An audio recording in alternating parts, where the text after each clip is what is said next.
Just another day in Alcatraz. Just another day in Alcatraz, baby. Because we locked in.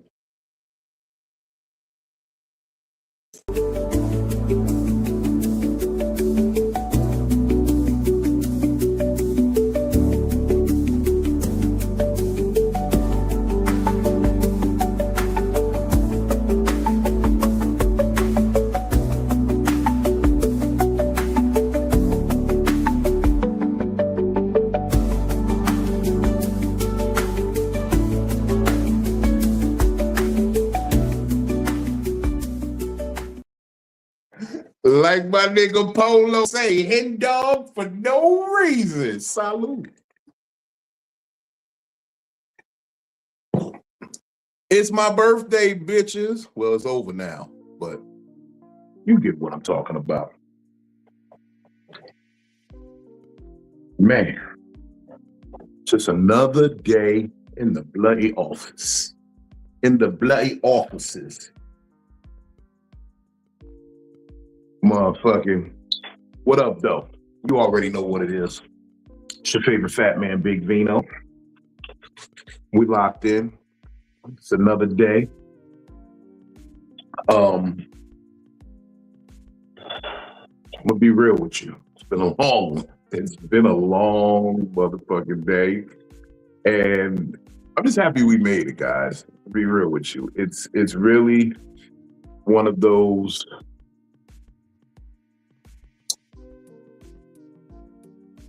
for lack of better words, one of those days where I feel really good about the progress I've made in life in general.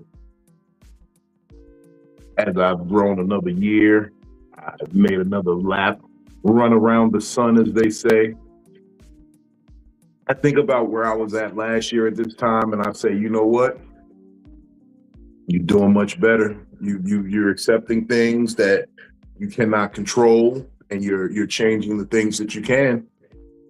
And that's all I can really put on myself at this point. Change the things you can.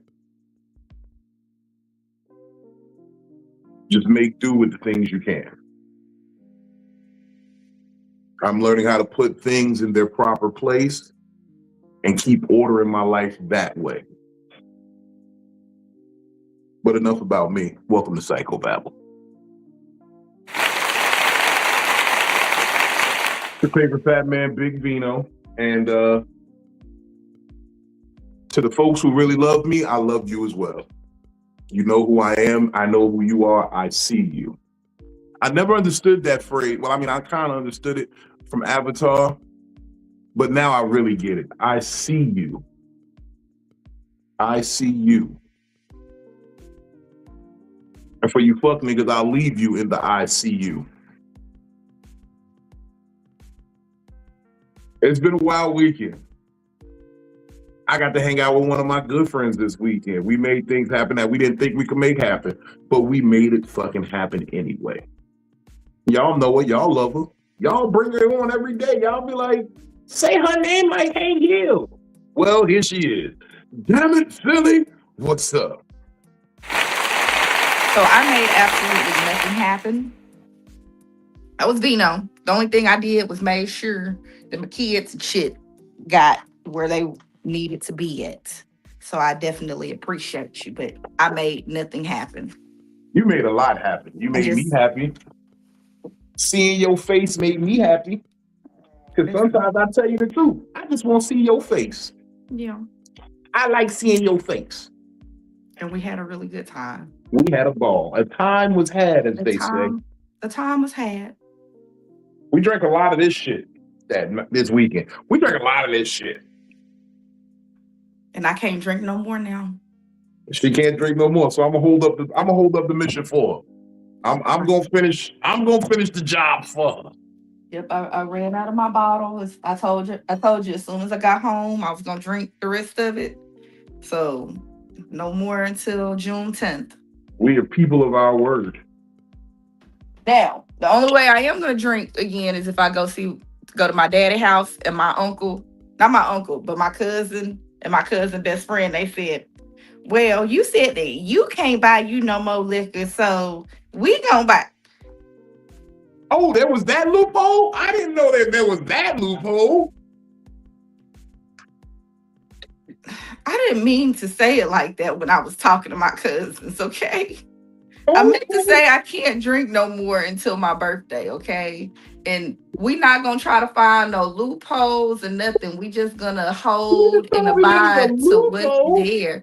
No, everybody always trying to find a loophole, and I'm just trying to be a better person, okay? I'm Because trying there's to a make lot of holidays you got to go through before you get to your birthday. one Memorial Day.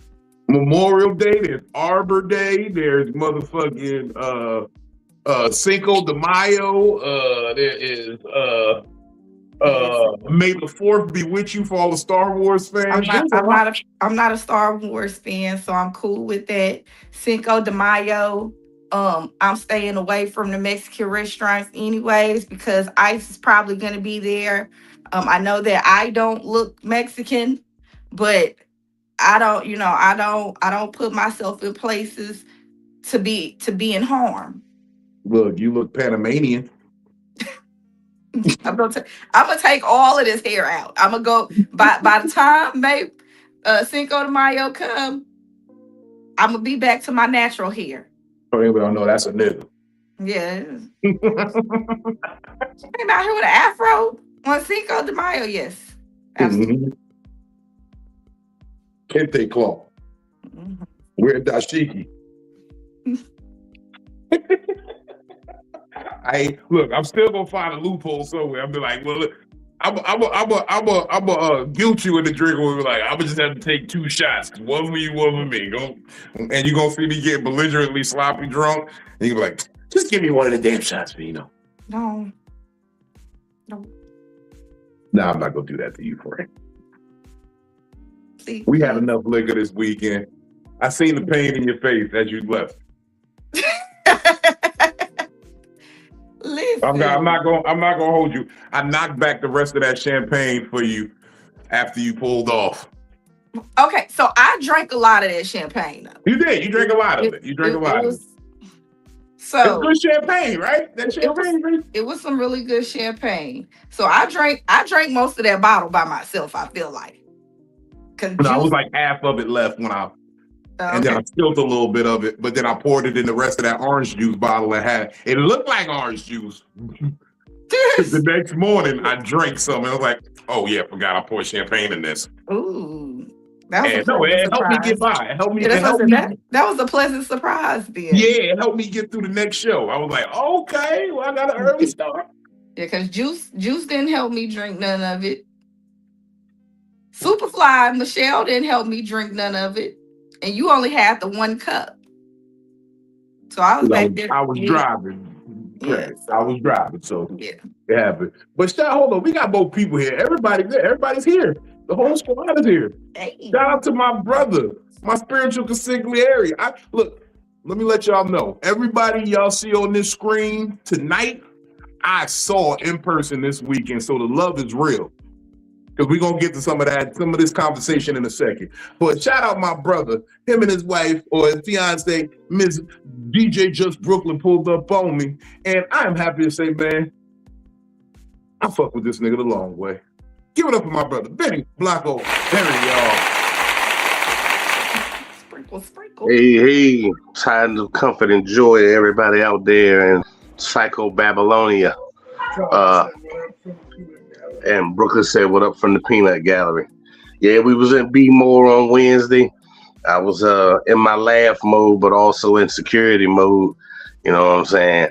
Had to make sure niggas knew who niggas was and who niggas was around. So, you know. Yeah, he was. You was there. You was watching for the ops for me, my nigga. I appreciate that. It's good to know that people watching your back. Like, yo. Oh, look, it's piranhas in the building. Piranhas in the water. He sent me the check. Piranhas in the water. Piranhas in the water.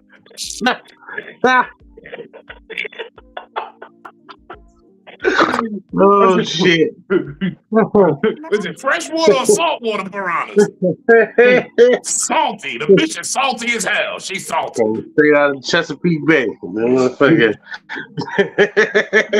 You know what though? It was so much stuff that just happened on the Saturday that I was there that I forgot all of that happened on Wednesday. Yeah. Yeah, but that's why I said the shit didn't make sense because that was very suspicious that you show up after that one showed up. Man, look, we gonna get into all of that. Let's keep it rolling, man.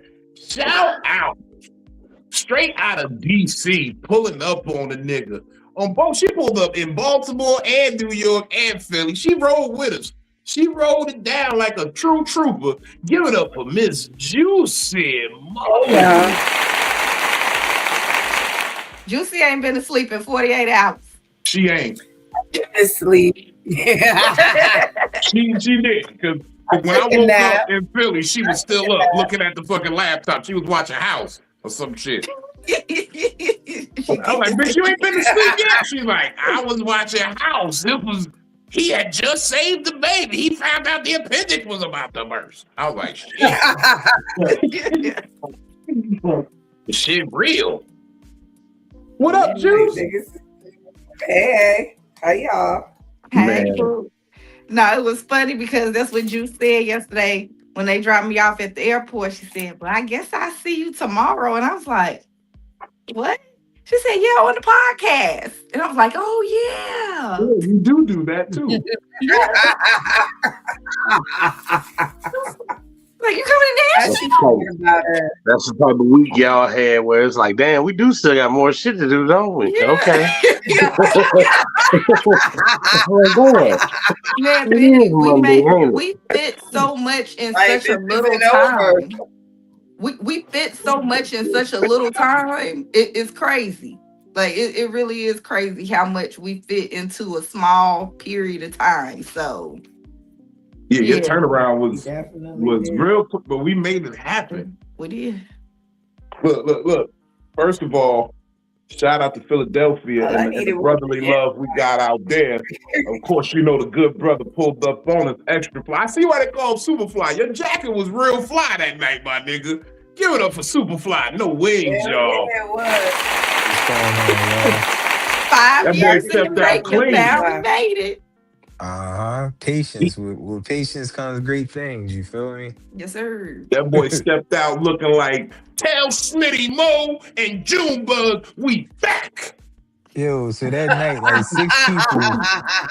six people came up and complimented my coat. Like that coat was fire. I was a little upset. I was like, I was gonna try it on, but I ain't want to stretch it out. Yo, it exploded.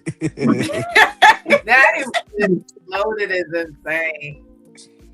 Oh, that's crazy. It would have exploded. That's diabolical.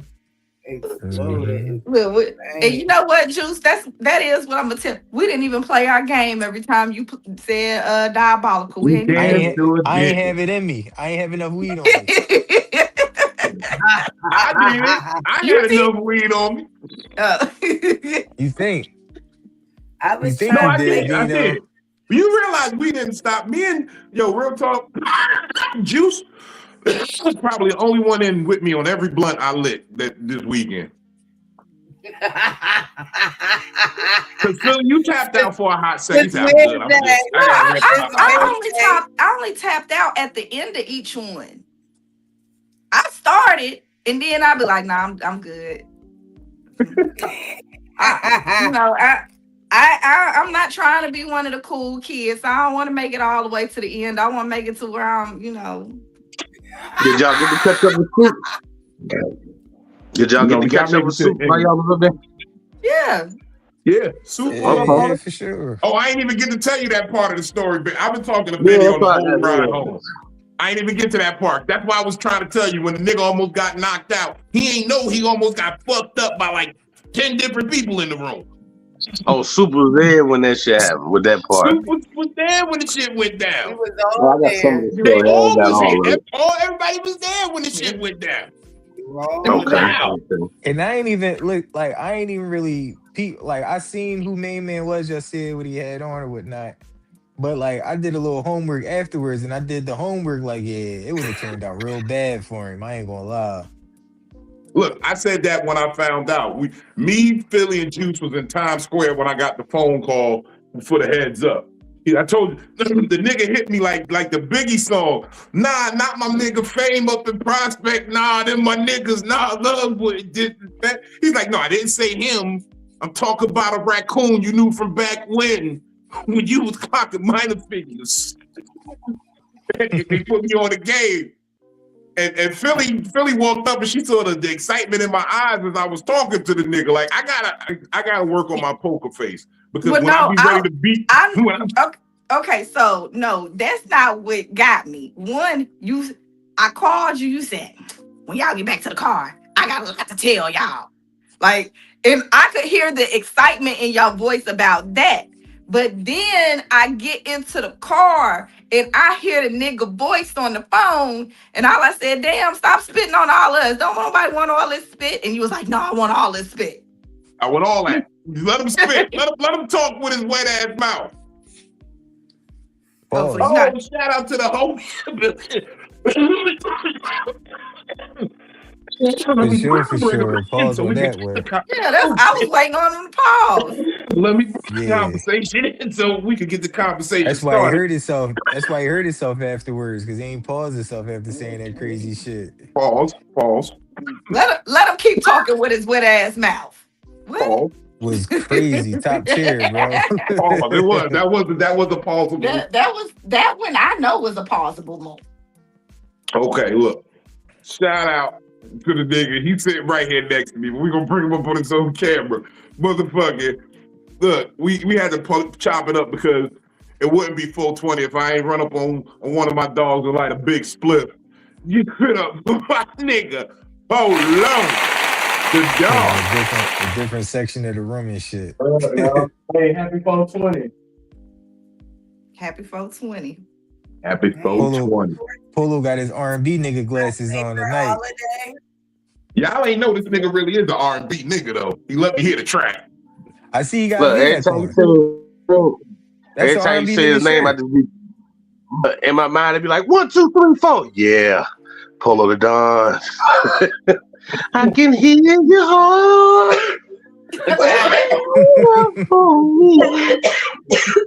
No. I'm from TCB, so you know when we hit Polo, the first thing I think of is TCB. I'm so sorry. I'm so sorry. Shout out Hasa Diddy over in the IG chat, man. We ran into Hasa Diddy in the city, man.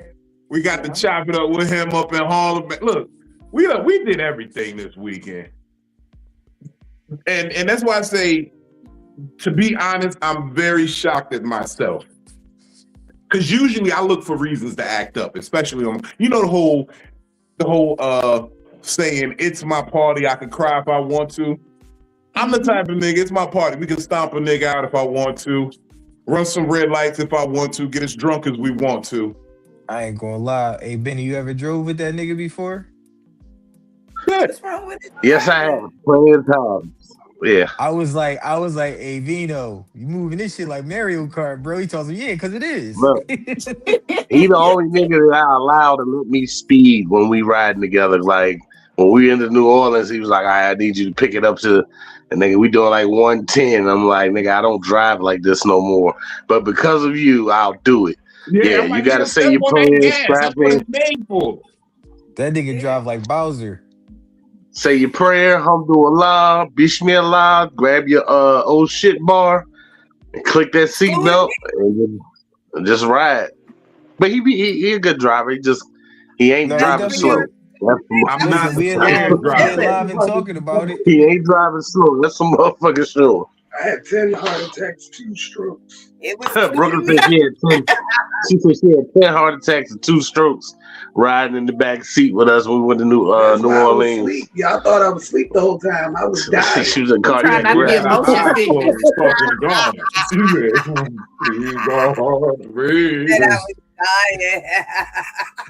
So she was asleep whole time. She was back there scared as shit.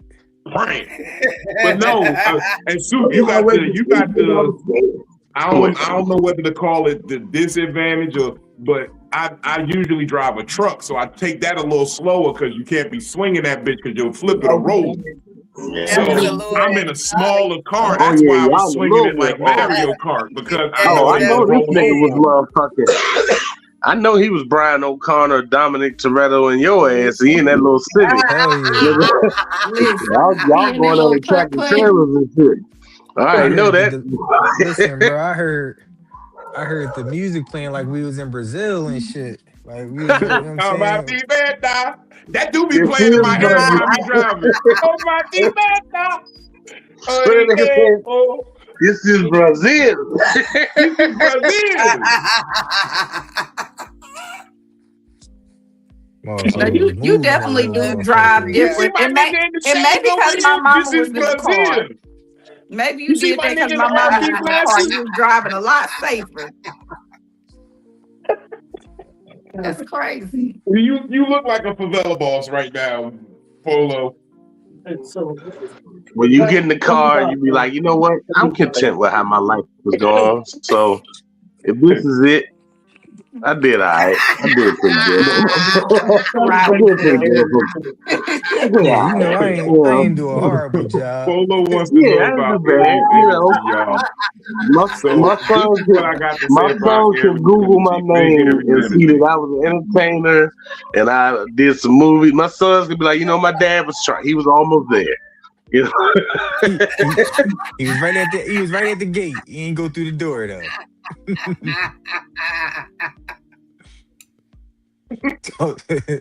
My son's gonna say I was almost there. That's how traumatized like that. But I drove the shit out that Civic. You did. I would have won a few races in that. You did. Shout out Chase Radio over at IG Land.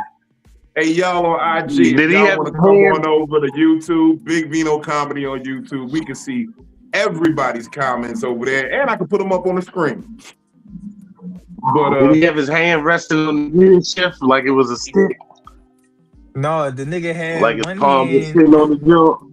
one hand holding the cup of some lit, you know what I'm saying? That The jump other like hand a holding the blunt. cowboy. The other hand holding the blunt. I don't know who was steering. We got there though, you feel me? I definitely was. Yeah, he either had a blunt or a cup in his head. Nigga was staring with his chin, bro. Nigga was staring with his chin, bro, the whole time. Sometimes it was both. Listen, man, I exactly. learned how to I'm like, drive with my man, knees a long time ago. My knees ain't shit for walking, but they great for driving.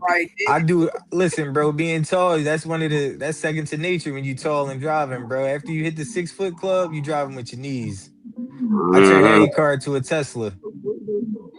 I made it through riding with a nigga that only got one working eye though, so I don't really worry too much more when I ride with people. And I also don't ride with too many niggas. But the nigga that was blind in one eye, driving a stick, and had the nerve to be eating a sandwich while we were riding. So I made it through that. So it's like, you know how I know that I'm a good driver and people really trust me? Because most people who ride with me really be comfortable with going to sleep. I was knocked out.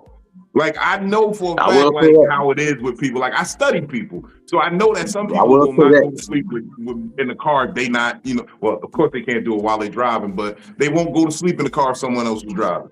They got to be somebody they really trust that's driving. Yeah.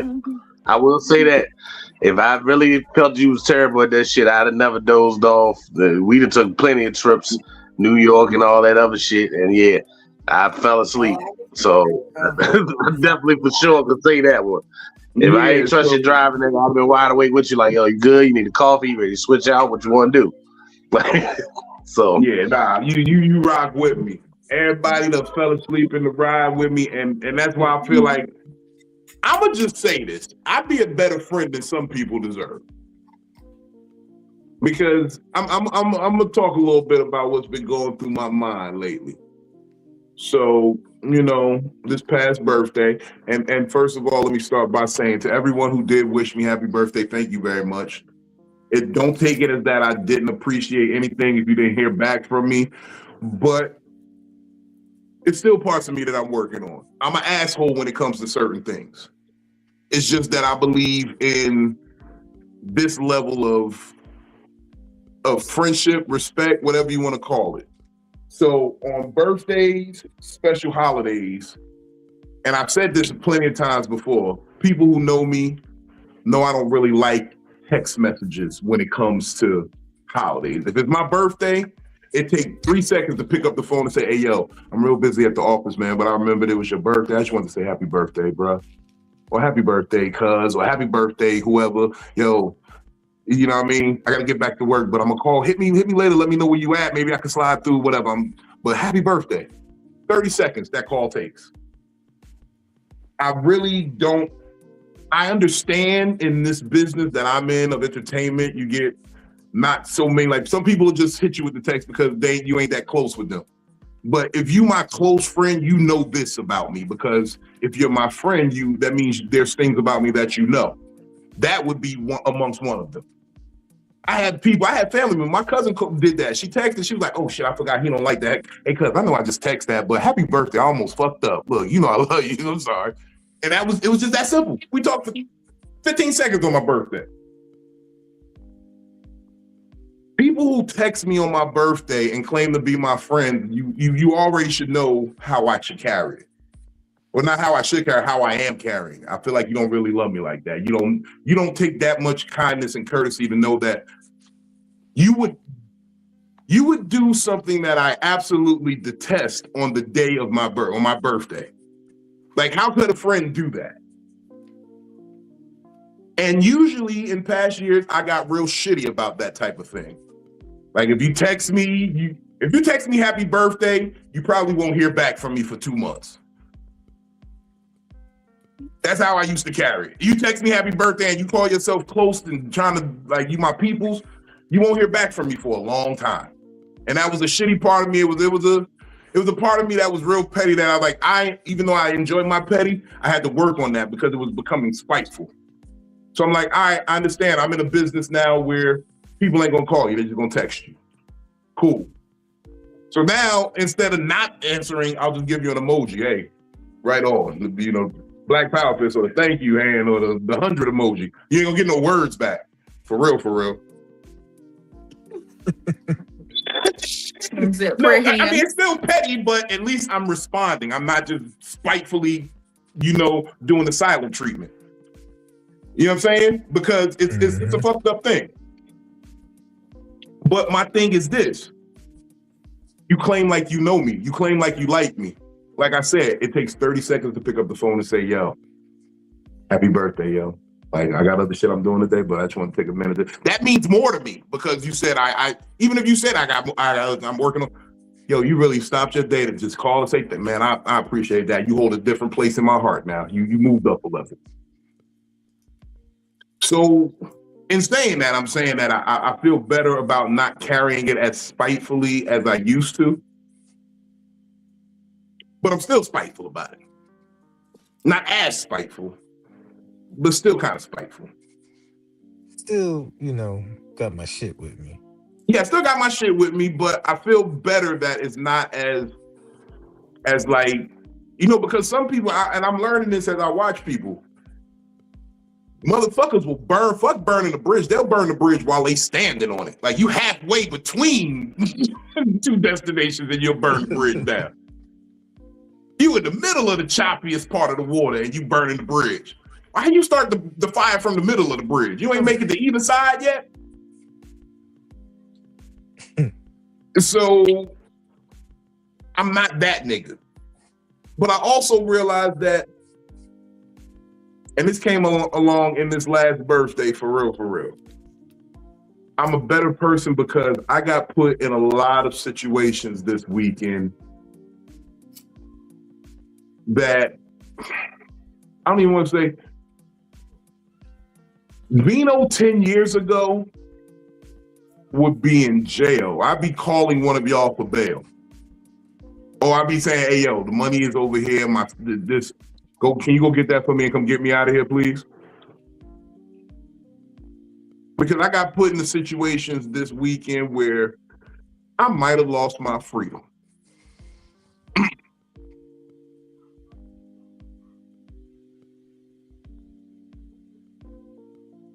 Oh no, Ma, look, I don't think you understood. You didn't know that back then, Ma. I don't think I brought that to your attention yet, but that is how I feel. No worries. Then I didn't take it from you like that because I know I probably didn't tell you about that. Because that'd be the people I really shits and giggles with. Like I'm really out here in the streets running around with. But I got put into a lot of situations this weekend that definitely would have taken my freedom in a previous life. And I'm happy now that I've been in situations where I've lost behind these types of situations, but not too much. Like I had a situation where I've gotten into fights at these venues and being on some gangster shit and making sure I maintain my ego and reputation. And I've lost financially. I've lost a step in the game where, hey, I'd probably be one step further had I not done this back in the day. So now I understand that I'm a different nigga and these are the things that I have to lose. So I'm not gonna let niggas take me out of my space and my game of y'all want me to lose. Y'all trying to trick me off the board. I've been sitting here talking about how that man let that woman trick him off the board and he fucked up a couple of his dollars by mushing a bitch. And although I understood his position, I still hold to the point you let somebody trick you off the board. You know what the bitch was there for and you let her trick you off the board. I ain't gonna lie, I still don't. For that one, still gotta keep my hands to myself when it comes to the bitches. Man. No, and very true. Very granted, it's very true. But in certain situations, I understand where niggas' minds went. And even though, in the sense of we are two people, bitch, you spit on me, so you caught some hands. I understand that's gonna happen. You should still be a man and keep yourself above it. And then, especially when you know the bitch is there to trick you off the board, you should know how to step. Hey, $1,000 to anybody who punched this bitch in the face. Yeah, it's almost like the situation with Gucci Man right now, where niggas is upset that he took the law route. But they say his phone did it. But then they bring up that 10 years ago when niggas tried to rob the nigga, he killed one of the niggas. So it's like you ain't gonna win with niggas either way. He killed the nigga before, smoking on Pookie Lope tonight and all that shit. So he's did the gangster side of it. Now he's evolved into a full-on businessman. And y'all still want him to revert back to fuck what I've amassed and accumulated. I'll throw it all away because I'm gangster. It's like, at some point you gotta outgrow gangster. Not really outgrow gangster, but outgrow the foolishness, the foolish mind of a young gangster, I'll say.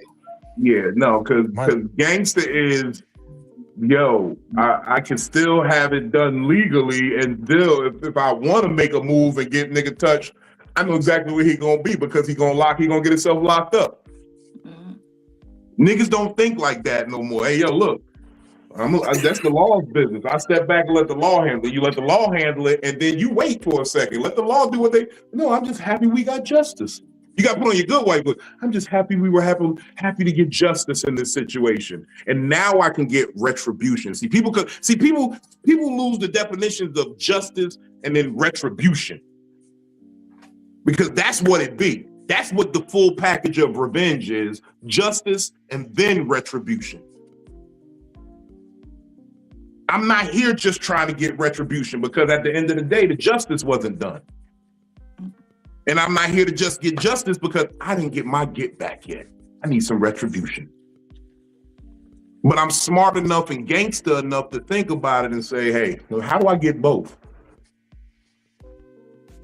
You know what my greatest retribution is to a lot of these motherfuckers? I'm still here and I'm in a better position than a lot of you niggas. Y'all want me to fall off so fucking bad. I see it every fucking day. Y'all, you can't even take comfortable shits because I'm over here doing it so damn well. Your doodles sit uncomfortable because I'm over here being the shit. Shout out to September Virgo. We saw her this weekend in Philly as Shout out well. September Virgo. Mad love for Shout September out Virgo. to Hold on, I Virgo, got dropped. man. Shout out September Virgo pulling up on us in Philly, man. I knew you was gonna get around to us, mama. Never doubted it in my life. She was so sweet. Mm-hmm. She was. She was happy to see the whole Psycho-Babble crew. She like, oh my God, I got to see all y'all. Whole time, all we ever knew her about was her messages. That's it. I was like, this you ever person heard real. somebody I told call out myself your this name and you person looking wasn't around real. like, you look at her, you say, who are you? She said, it's September Virgo. I You was know like, how we all answer. We not social, so we looking around like, how do you know us? Nah, so like, she said Philly. Oh, for me, like sometimes that be happening to me already. So I thought it was just another time. But shout out to it being from this community and everything, you know, from the gang. I be having those episodes in the city already. But it was funny that was another time. So Vino, She was like, this hey, situation that I'm sorry, I thought you what's were up? He can't take me nowhere because he swear is every time we go somewhere, somebody knows me. It never fails. It never fails. Every time I go somewhere, somebody knows. Shout out to Michaela on Instagram showing love. What up, man? Yo, so Shout Vino, out to this Michaela. situation, this altercation, it happened before or after you was on stage? This altercation happened. Well, there were several altercations this weekend. Like I said, in Baltimore, I get a message that says piranhas in the water. So we had some uninvited guests in the green room, and I almost had to get ignorant like a lot of other people when they be having their green room. Like, yo, what the fuck is you doing in my get out of my green room? I almost had to do that, but I didn't. Because, you know, I'm not like these niggas. I don't get big-headed about this comedy shit. I don't really want to treat it ever like I'm a star. I expect certain things when I come to perform, but I'm not giving you no big-headed, big league star shit. I'm really just a cool ass nigga. We gonna have a drink. Hey, you wanna have a drink? Hey, we got this going on. You wanna come up and buy me a drink? I love that. That's what's good. Let me know you a real nigga. But I'm not gonna play you on some like belittle you or try to like. I really don't be trying to get over on niggas. And as the person who's known me the longest is probably Benny on this screen right now. I can honestly say Benny's never seen me do that to nobody. And I've come from the bottom and like really worked my way up. I've never been. If he ain't already adamant about it, he don't fuck with him. Yeah, it ain't no two-faced type of shit. So if he don't fuck with you, you know it, and a few other people know it. But other than that, yeah, it's never been it's normally it's the big Vino hand. If you don't get this one. No, bitch, that's not for you. That's not for you, bitch. But yeah, everybody else, Olive Branch. No, bitch, that's not for you. It's not for you though, bitch. This is for everybody else. For you, it's this. For everybody else, what up, though? Olive Branch. Shake my hand. Let's be good. oh God, not for you. Okay. Not for you, bitch. I'm Nothing just I ever do here. is for you, bitch. Except when I say bitch. When I say I'm bitch, just even if it's here. to any other bitch, it's for you, bitch. Yeah, I'm just here. Please don't have no smoke for me. I don't need no messages in my inbox or nothing. I've done nothing. That is all Vino. Bitch. That's what I'm put that on air for you. So Bitch. bitch. right after Philly was done, he tells him, bitch. Now.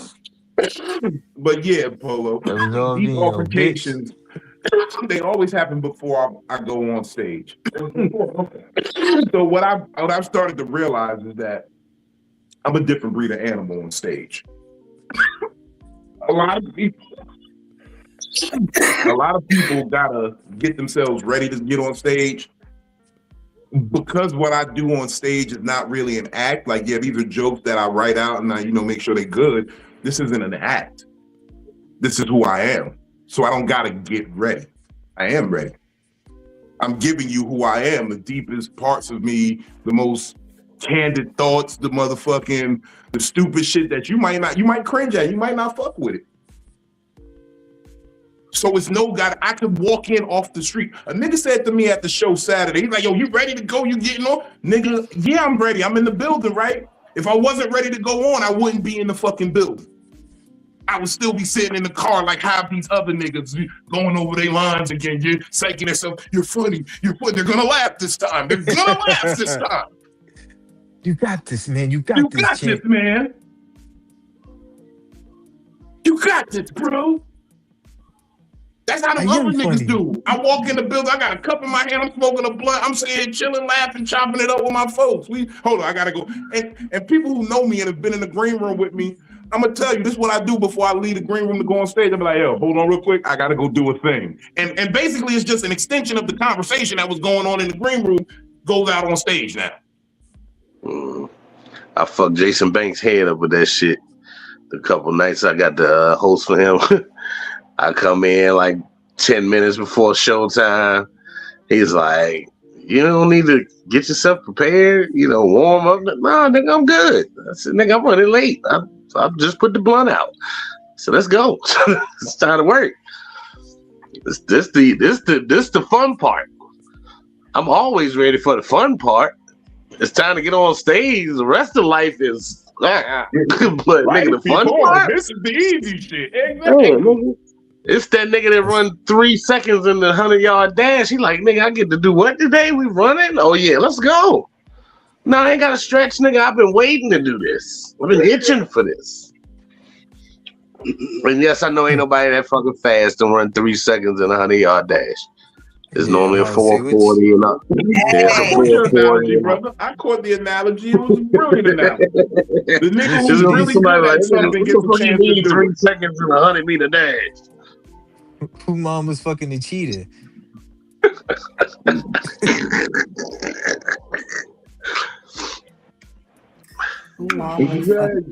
But that's what I be looking at them when they be looking at me like, is you ready? No, I've been ready. I came here ready. I ain't got to get ready. Let's do this. Because this is what I naturally do. So, but for niggas, you know what it is? With that shit. Truthfully, with that though, that's because your switch is on. For some niggas, they switch not on yet.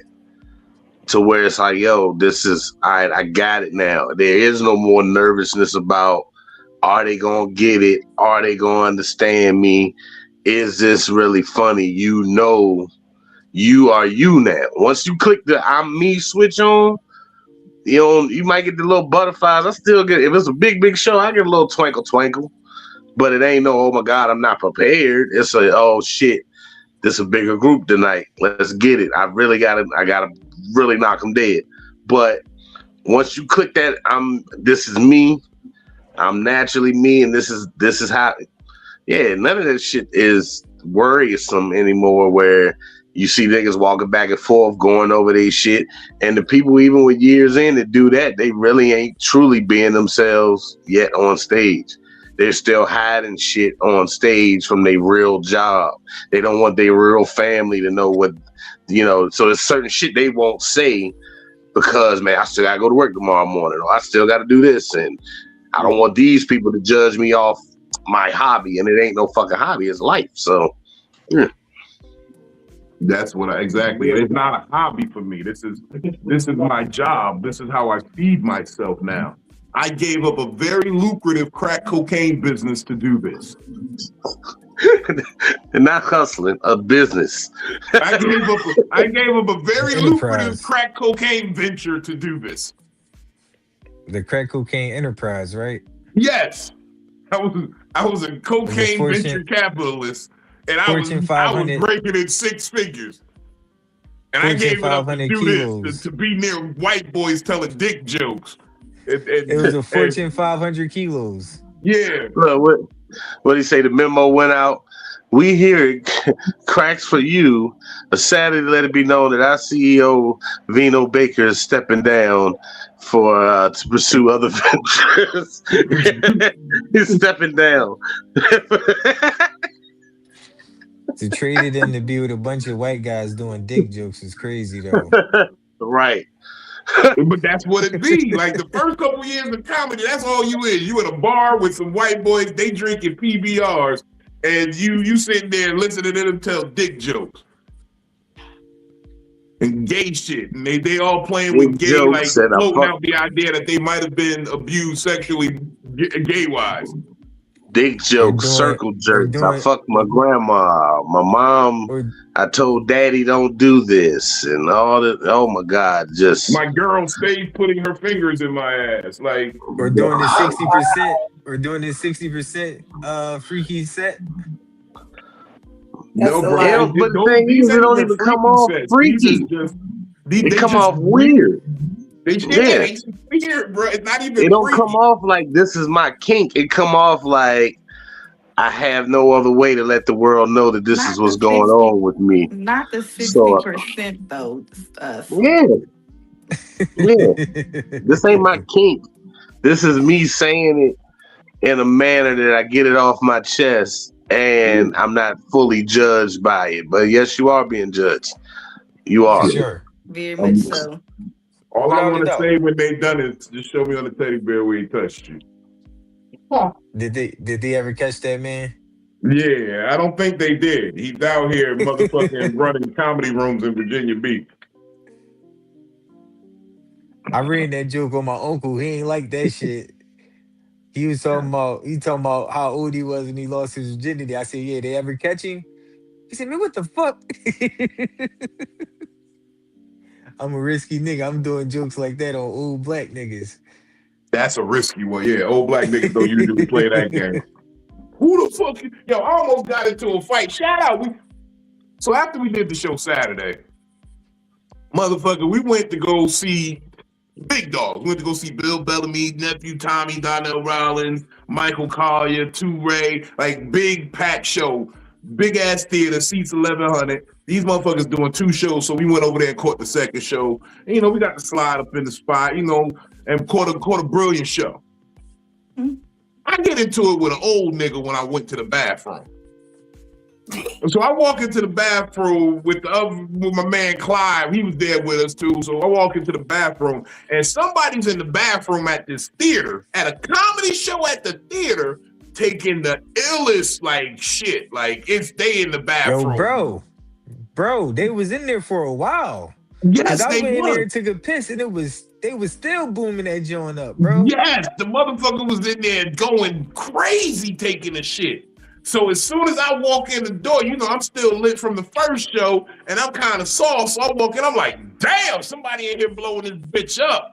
Who the fuck is it? Yo, whoever in there taking a shit, I'm ordering you some spinach. You need vegetables immediately.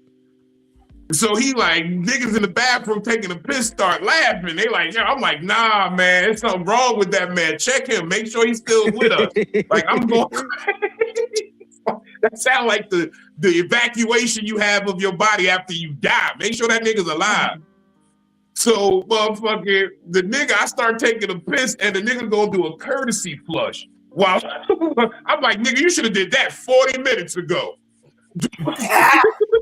Somebody had to get their pull-up changed, bro. And so I'm like, God damn. So I take a piss, wash my head, get up out of there. And I'm like, God damn, that's crazy. That nigga in there tearing that shit down. So let me tell you a scientific fact. Some older black dude was walking in as I was walking out. And I'm like, yo, that shit crazy in there. He like, should I? So you saying I shouldn't go in there right now, huh, big man? I'm like, my nigga, don't go in there. You should not go in there, my nigga. He's like, I ain't nobody's nigga. I was like, oh, you one of them type of niggas. Never mind. All right, I ain't nobody's nigga. I'm thinking you about to argue with the nigga shit, and you done got in the argument trying to warn with me.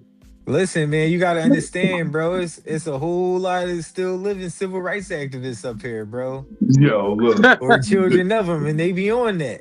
We had a whole show. Look, this is my point. We had a comedy show. Are you gonna scream at the stage if one of them comedians up there say, "My niggas, I have been fuck. I ain't nobody's nigga." You gonna stand up and do that during the show? He would have. That man you was talking to probably would have. He didn't, Because I know for a fact Bill Bellamy said nigga mad times in his He motherfucker. ain't say it directly to him. He said it to the If he said, crowd, look at though. this, He's like, how look y'all at this niggas nigga right. doing? If he would have said, look at this nigga right here, this is what I'm talking about. I ain't He know would about have this went nigga, off. goddammit. Yeah. There's a few of them brothers Bellamy. still. A few of them I real told that brothers are man, still sit out the here fuck with it. down, old nigga. I looked at him like, you one of them type of niggas. All right, sit down, bro. We had a comedy show. You doing too much. You doing too much. Just okay, you ain't a nigga, then keep walking. I wasn't talking to you then. I was talking to the nigga who asked me, should he go in there or not? Yeah, let me hit you with a that's scientific fact, right? The reason I almost passed out in that bathroom situation because of this scientific fact, right? You know, you whenever you smell something, that's a part of you tasting something You too. tasted it too. Yeah, I know. That's why I had to get out of there fast. But I really had to pee. I almost passed out. Yeah, I took a As soon long as I piss, quit that man. first, I wasn't gonna be able to hold my breath that long. I'm sorry. The ladies' restroom was clean. No, the That's what's up, bathroom man. was clean. This There was nigga no. was just There was tearing it somebody down. the ladies' Somebody else restroom was was cleaning clean. their I don't insides. think that anybody shitted in there. I went in there twice. There were no shit. Everything was fine. The ladies of Philly, y'all kept it tight. Y'all kept it tight, ladies. Thank you. Niggas is gonna be some niggas. You had a whole comedy show, date night with your wife, and you blowing the fucking bathroom up You like that. shit. You blowing, But it was a you lot blowing of the old bathroom niggas up. in there. That was probably his fucking his diabetes or his blood pressure medicine running through that system. You know, them Yeah, old there niggas was- gotta take the shit. You The know only when your thing sugar, that I ran when your into, sugar be high for too long, it make you shit. that motherfucker's in there like, them goddamn almonds. I knew I shouldn't eat them almonds. the only thing that Them I feel niggas like I ran into in the bathrooms up there, all of the old ladies wanted to twerk. And they do. All of They do. the old ladies in Philly wanted to twerk. They Old was like, hoe. Wow. It's just old hoe shit. That's all it is. Yeah, them aunties will put it on you. Yeah, so both times I went to the bathroom. Once I went by myself, the other one I went in there with Juicy. Juicy in there talking to all of the yanties and shit. And then, but the first time I went in there, she was like, I just really like the way my bodysuit fit on me tonight. And then she turned around in the mirror and she was had her tongue sticking out. I said, oh, you should have went to Cardi B instead of coming out here, huh? You seen the one auntie that had the Silver Surfer one piece on? I ain't seen her. I saw that. Yeah. That She shit was had crazy. sneakers on that mat. I saw that. She was real futuristic out there. We not gonna get into that ensembles. She was in that bitch looking like she had on some vibranium, bro. Really? We not getting into them ensembles that was there. We're not gonna do Then that. one had on the sheet set. It was his shorts and jacket that was like had a print on that shit, like a pattern and shit. But it was all over. It was like this. It was some bullshit. It was some twin sheet bullshit. set. You know what I'm talking about? You seen It was some with that bullshit. shit. But you know what, that's though? why I wish I had a piece of that stage there that night, because it's like I walked back there and I feel like if I'd have got there early, I could have got some time because everybody knew me. It was like you walk into a room and you see some of the biggest names in the game. And you're like, what's up, B? You in town, nigga? What's up? And I was like, I be forgetting y'all niggas really know me. Like, cause I be sitting here caught up in how other niggas be, and maybe like niggas know them and then niggas just be walking right by them. Niggas don't even talk to them. Oh, what's up, yo? Yeah, I know you from where? But niggas see me and they be like, V, what's happening, baby? Nigga, how you doing? Happy birthday. I'm like, you know it was my birthday, nigga? Thank you. Why you ain't call me? It's like, no. Exactly. Why you ain't call me, nigga? You ain't. But you know, in a weird way, if you the type of nigga that would have texted me, I prefer you not text me, and then when you see me later on, be like, yo, happy birthday, yo. It was your birthday. I take that before you send me a text. Like, I don't know what it is. It's like something about texting me is so impersonal. I can accept it in a business fashion. I cannot accept it if we personally know each other. If you claim to know me, claim that you care for me in any capacity, why would you text me? You know I don't like that. Tell people when you text me is you're not in a rush for me to respond. Mm-hmm. If you wanted to know the answer to something, like come across the wrong you would have called. Many times, yes, very much, and that's what That's I be very fucking saying true. about people. That is very true. If you really want to get answers out of me, want to connect, want to have anything other than a motherfucking like, and I hate to say it like this, but when you text me, I low key could really give a fuck about you. Like if the building was burning, I'll text you that it's on fire. Hey, the building's on fire. I'll text you that. Now tell me if it doesn't seem urgent for me to call now. Now is it more important if I call or if I text? Exactly. I don't know. Text messages can get read wrong all the time. Like I could say, what made you think about that? And you can either read it with an attitude or you can read it with concern. Like, dang, what made you think about that? Like, what happened in your day that made you think about that? Like, I could be concerned or I could be bad and be like, what the fuck made you think about that? Right. What you think I did to you to make you think about that? So PSA, people, it's not the 90s anymore. There is no such thing as free nights and weekends anymore. It's okay to call people. Yep. That's true. That's absolutely true. Because that's where it originated from. Texting was, hey, it ain't 9 o'clock yet, nigga. I'm not about to waste my minutes. So I will text you. Even then, the Texans was 10 cents a piece. Yeah, we had unlimited texting. Yeah, at the beginning of it was 10 cents. The first few years, it was 10 cents a text and a penny a letter or some stupid shit. Yeah, I had cell phone very early in the game. That's the one thing. I wasn't a nigga to get Jordans early or any kind of fashion, but I was one of the first niggas in my hood with a cell phone. See, when I was one of the first youngins. My stepdad was installing the cellular phones in cars when I first, really, but I didn't know nothing about the 10 cent, but maybe I didn't need to know that. No, when they was installing them in cars, they wasn't even texting yet. They were just. So no, I've known about text messaging and all of that, but I don't remember the texts costing. But yeah, I remember that was unlimited, but the calls you had to pay for. Yeah, that's why sometimes like certain programs when you text, it'll say additional charges may apply by when they say text 69976 to whatever, and it'll say something. That's because they used to make you pay for text through certain companies, and then back then all phone, if you was gonna text somebody, like you said, that shit 10 cent a text. So 10 cent versus what was it, like 15 cent a minute or some shit? And you only got 100 minutes or whatever, or however much money you put on there. So yeah, but of course we all those early phones was all prepaid. Yeah, so you go put $200 on it, and then you knew you was good to just talk and do whatever for the month. I just sat here and was just reflecting on this conversation right now. Like, damn, we really old, man. We old, that's what I was about to say. It seems like maybe Polo might be the only one that might have not experienced all that. No, Polo and maybe older Philly. than all of us, nigga. Polo 73. So this nigga baby face. Yeah, Polo. So he's baby face. This nigga ain't Asian. You know this nigga 56, nigga. right? I'm 110 years old. You said that nigga's what? So he baby face. Okay. This nigga 56 years old, Polo. He just rock had him. birthday. He rock him with it. Okay, I get it. This nigga's Asian. He will not. I see you.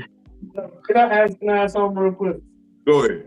Like, we talked about the beef, which was crazy. I think it all stems from jealousy, by the way. That's why I asked, was it before or after you performed? It was before. But so it was before. That was what makes it. No, but both of these important. Yeah, no, both of these people who intruded on two different shows, we all used to hang together back in the day, and motherfucking, it was like a Justin Timberlake NSYNC situation. It was like, so y'all was tight at one point? We was cool. I'm gonna say, all right, maybe we was tight, but it was like, you know how you hang with somebody, but you could see them little jealous traits in them. You see the evil eye you get when you look.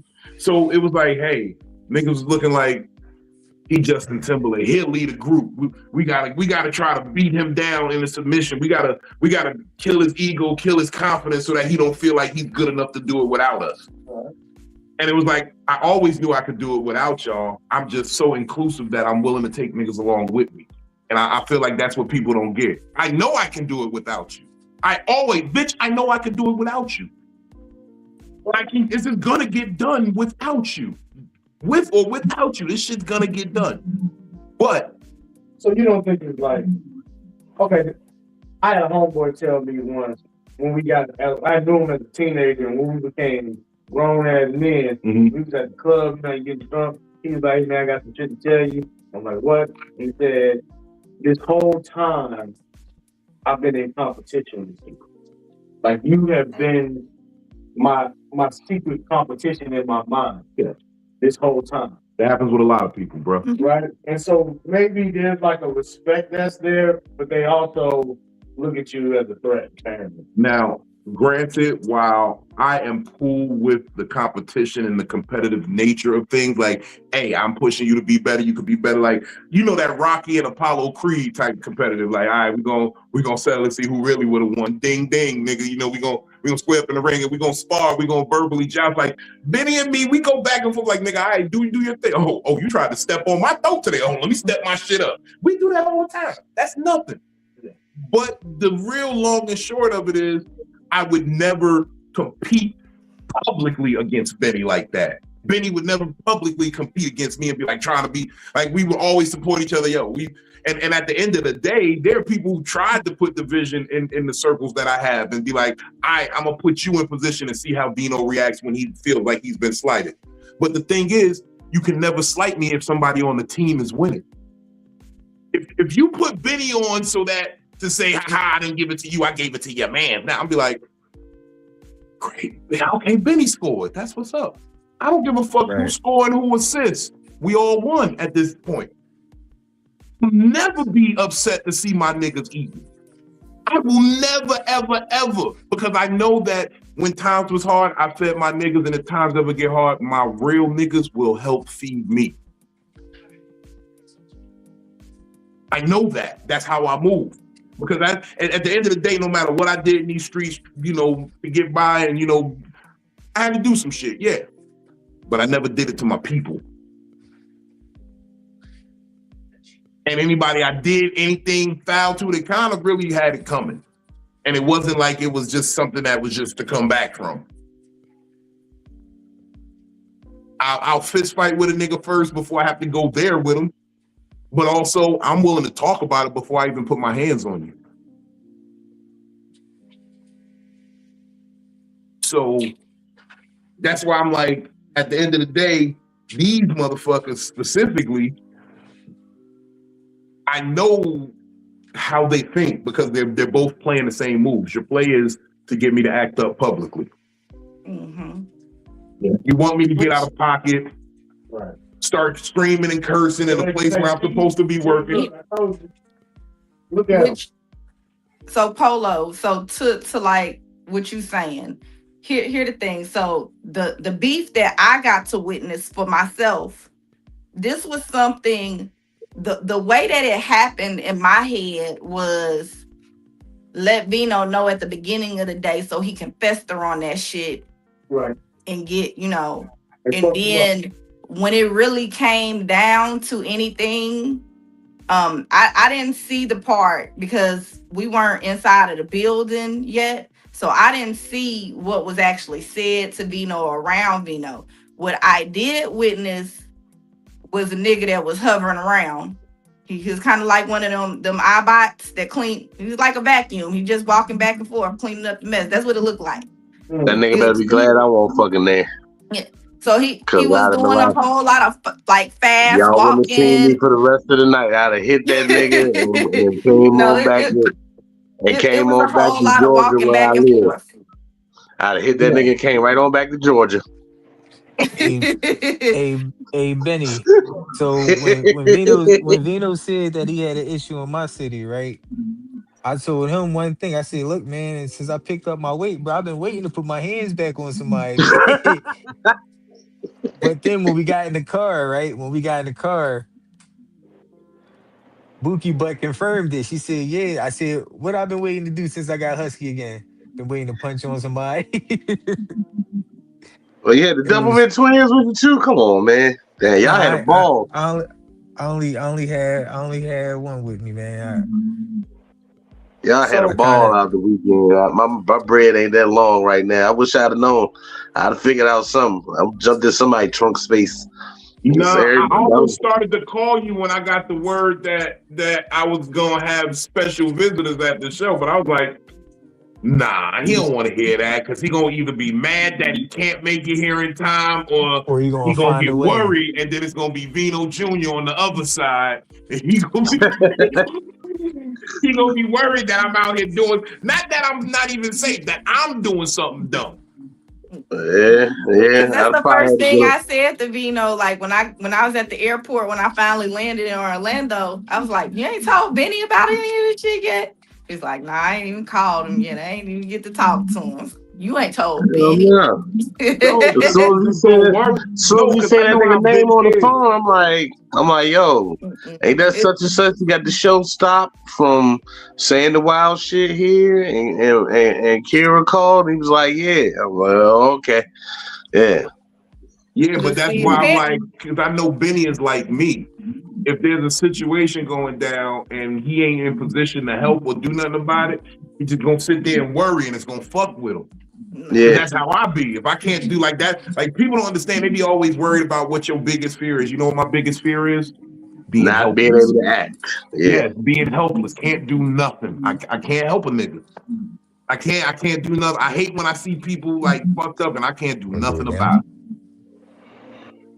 it. yeah. I That don't know. scares me more than anything. Being helpless, being a victim. That's why I fight so hard to never ever be a victim. Because Yeah. as a victim, that's what you are as a victim. You're helpless. He was helpless for a man to stop. You couldn't even stop somebody from taking your shit. Yep. That's how I got on. I got what I got on. I used to get bullied as a kid. At a certain age, when I started playing sports and lifting weights and realized I was strong and I could fuck a nigga up, oh yeah, all that shit went out the window. And then it's like, nah, I'm not gonna let you bully nobody that's to fuck around me neither. If it ain't gonna happen in my eyesight or earshot, I'm not gonna let it happen.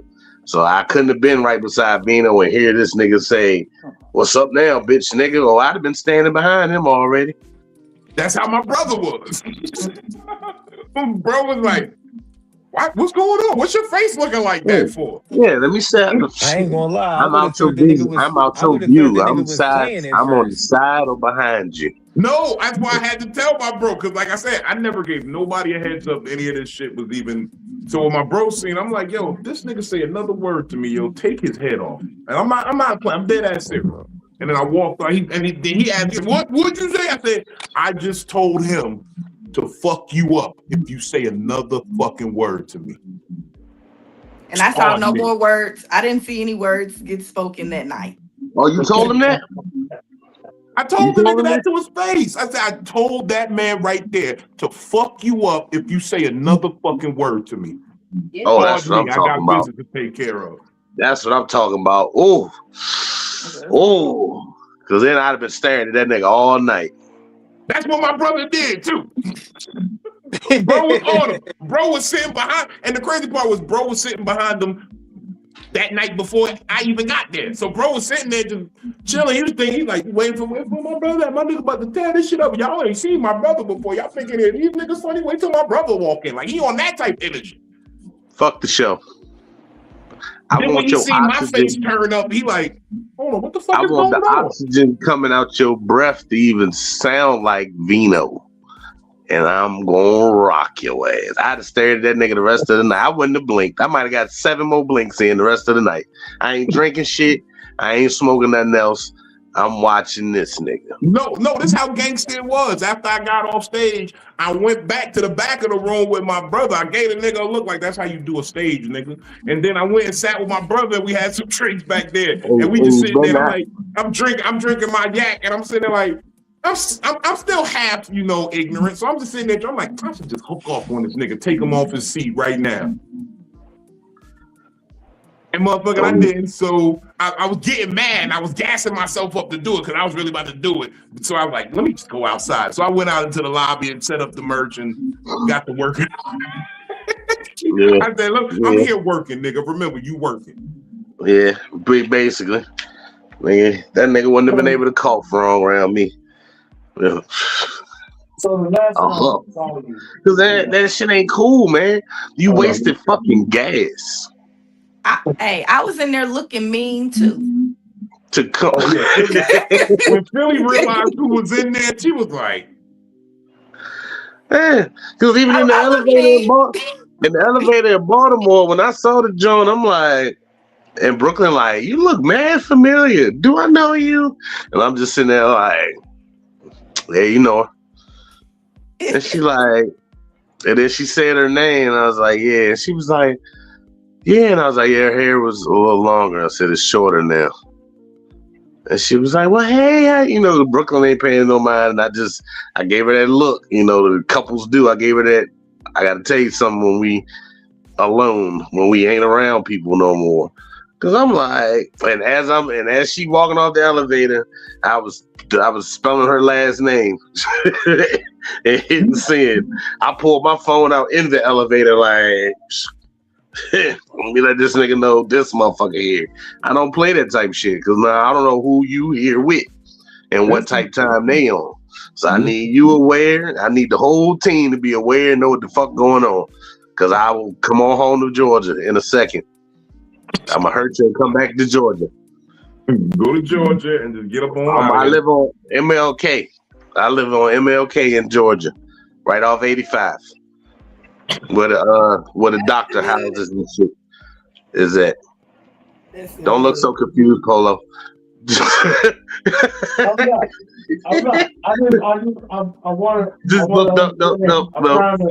trying to tie we'll clear the confusion and we'll clear the confusion when we ain't live. No. I understand we all fuck somebody up over any of us. Ain't nobody about to fuck with us. It just bothers me that happened before you get on stage. Like, did that fuck with your performance? No, that's what they be thinking though. They be thinking it's gonna fuck with my performance, but I don't have to turn anything on or off when I'm going on stage. Because I'm like, that's a futile attempt if that's what you're trying to do, trying to fuck up my mojo.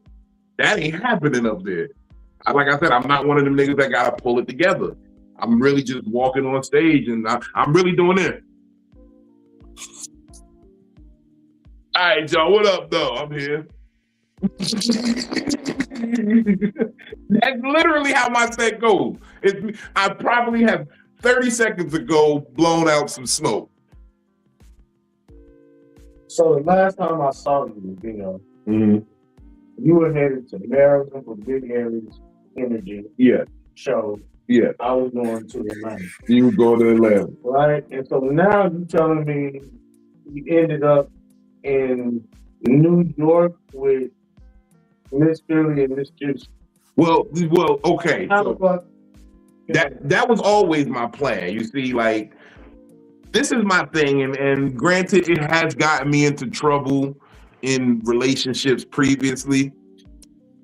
But I feel like if these people pay attention to me, they should know I'm always like, I'm not a lily pad to look like, you know how frogs jump. They boom, they see the next lily pad, and okay, now they spot for the next lily pad. They jump into that, and they plotting one move ahead. I'm like a rabbit. I'm going bing, bing, bing, bing, bing. I got 3-4 hops playing, you know, how I'm about to do this thing.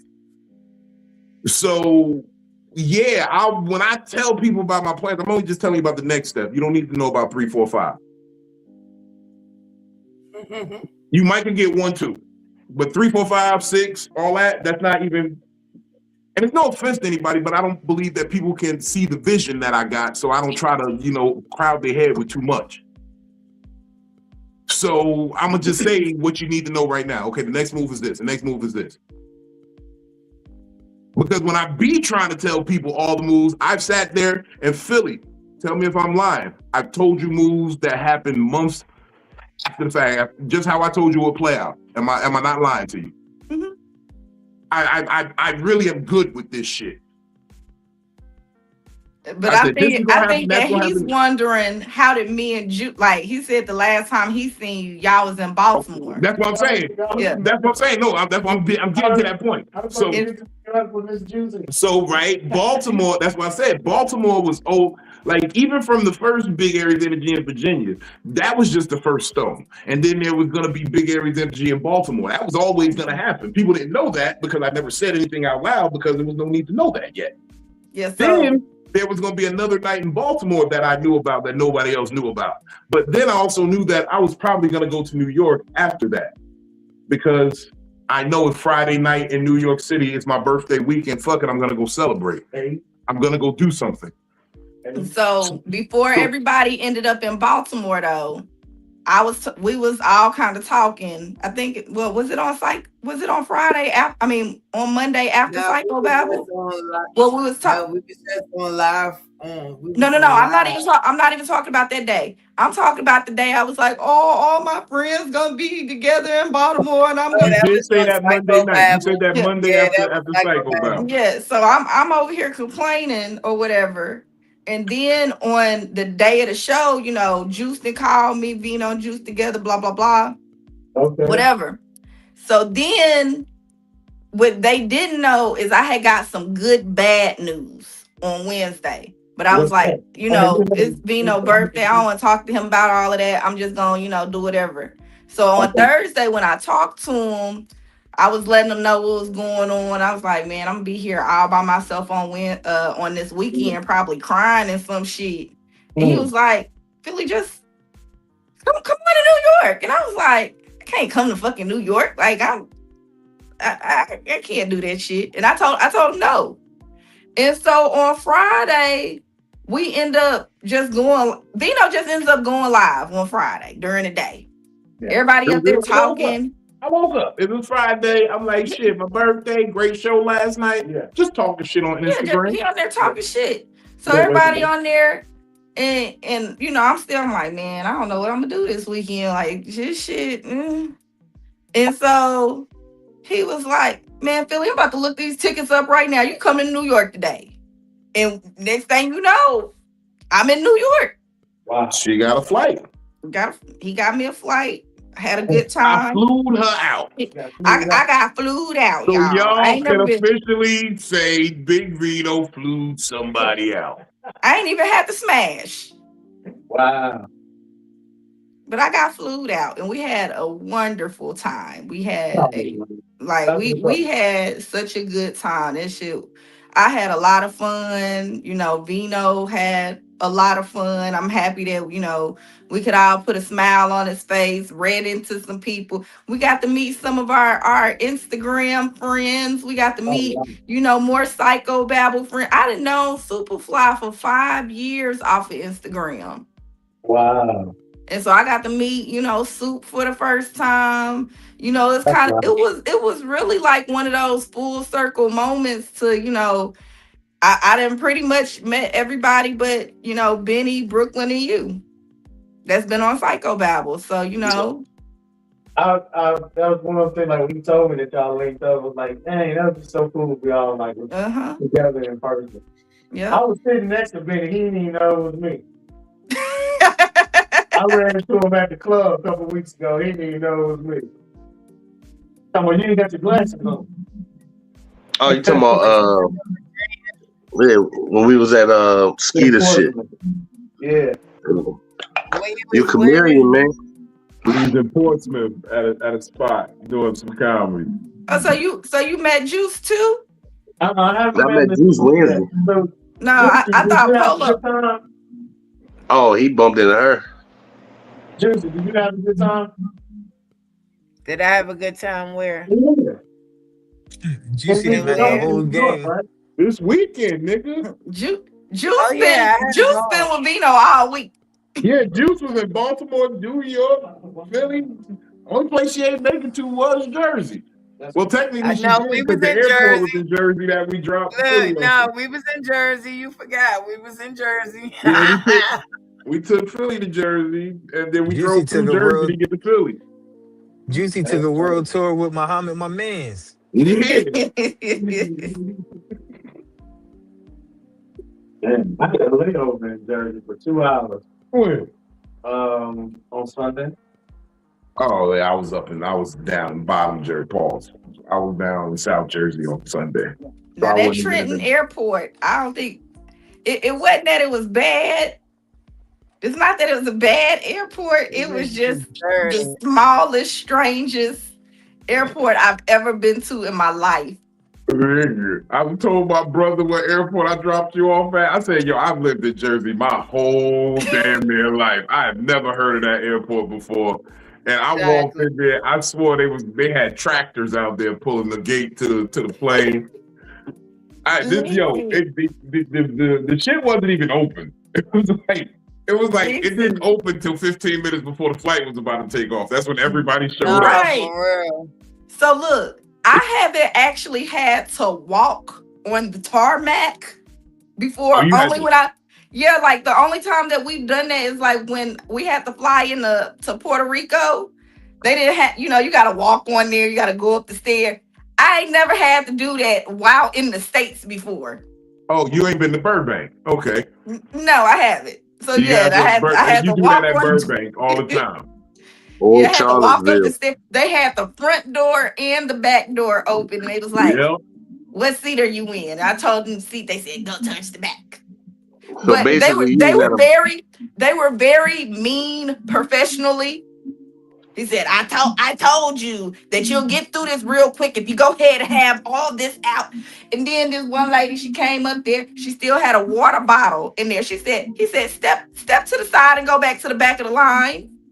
And she said, what? He said, I told y'all, if y'all got any water in your bags, I'm not about to deal with y'all right now. So you can go ahead, step to the back of the line, pour out your water, and I'll get to you later. But we got to keep this shit going. So you know how certain cities got. That nigga wanted to get back. I feel like after y'all flight left, they got to go back home and get They probably did. So you know how certain cities got volunteer rescue and volunteer fire. So you went to a volunteer airport, is where the fuck you was at. He said everybody showed up 15 minutes before the flight. Yeah, that's how it be when a house catches fire in the country, nigga. You just see pickup trucks coming from all directions to the firehouse. Yeah, so you got a volunteer flight. That shit was somebody airport is crazy. Hey, they had that shit. They had that You shit said rolling. she took off from somebody's backyard. It damn near was. It damn near was somebody's backyard. I've never seen no shit like that before, and I'm so happy that I only got to see it at night, because had I seen that during the day, I would have looked at you like, where the fuck you dropping me off at? Like I thought we loved each other. Like the fuck? I'm my brother's keeper. He dropped you off at a hospital. Look, if you would have took a later flight, you could have been at the better airport. Listen, He dropped you off at a hospital. That's fucked up. Yeah, you could have been right at Philadelphia International. But you wanted to get the early flight out, and I said, all right, we're going to get the early flight then. That motherfucker took off from a track field. Yeah, she did. Like, if the shit is like, motherfucker, if you don't get it up to 85 before you get to that finish, you're going to run into a cow. Motherfuckers is racing with the plane and shit. That shit was crazy. We pulled up. I seen the plane. I'm like, I think that's the plane you're getting on. Ain't no other planes out there. There wasn't no other planes. It was no other planes at the airport. Look, that man said, you don't have to be in a rush. All of y'all going to the same place. I said, bet. He said, if you're here, all of y'all going to the same place. You here. All right, I see all y'all here. We not going nowhere. There was nobody else going anywhere else on that flight. Man, all of y'all here is diabolical. Yeah, all of y'all ain't got to rush. We ain't in no rush. You're on time. We're all going to the same place.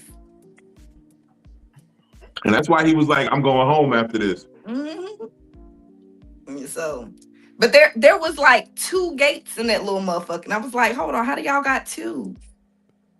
Y'all don't even have they don't have like real gates that have like the electric thing that move to and from the plane. you gotta walk up to the plane. I'm like, how the two planes fit in this little area right here? I'm not seeing the vision, but Nope. it's okay. Not supposed to be two planes there. This That is was a an Uber one airport. Not at plane one time. town.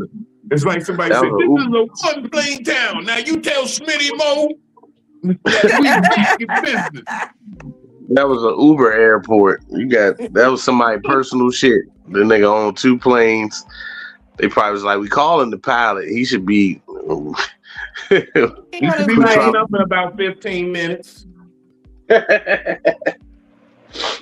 He likes to sleep late on Sundays, so we that give him a little break. nigga owned two planes and running he living his dream.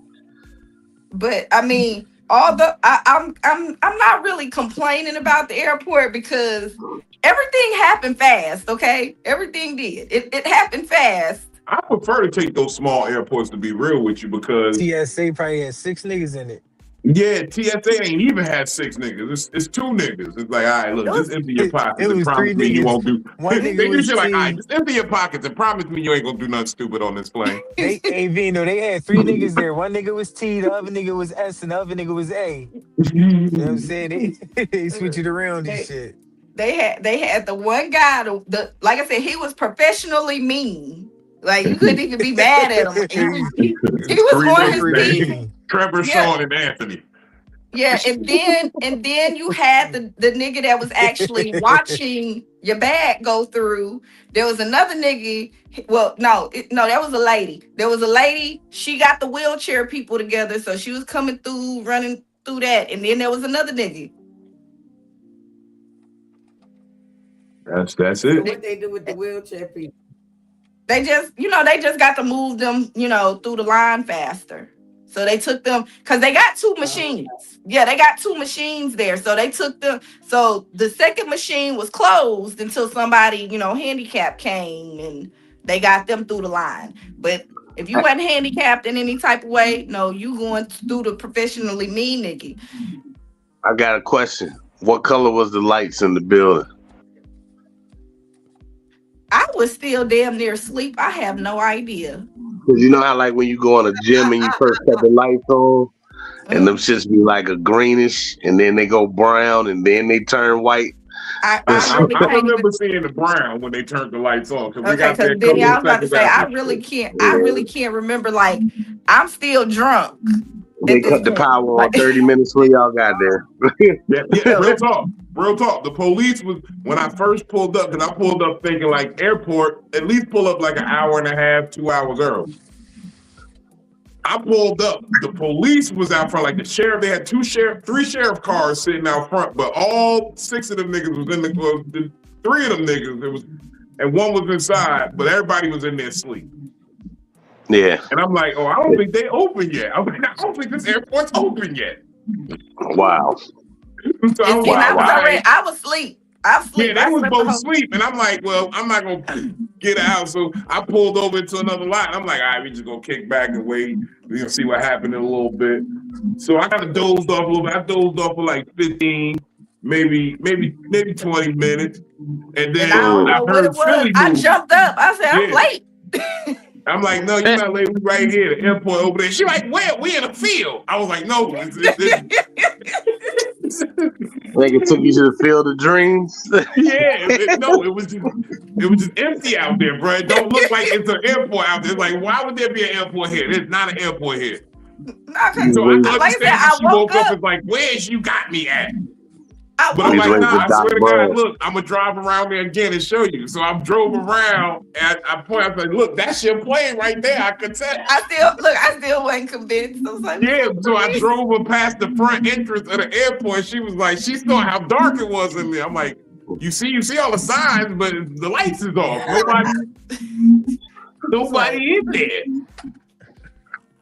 So she like, I'm like, yeah. So that's why I just pulled over here. I said, shit, they gotta get ready to go. Like the plane start boarding at 5:15. That's what they say. So by 5 o'clock, they definitely gonna be there. Yeah.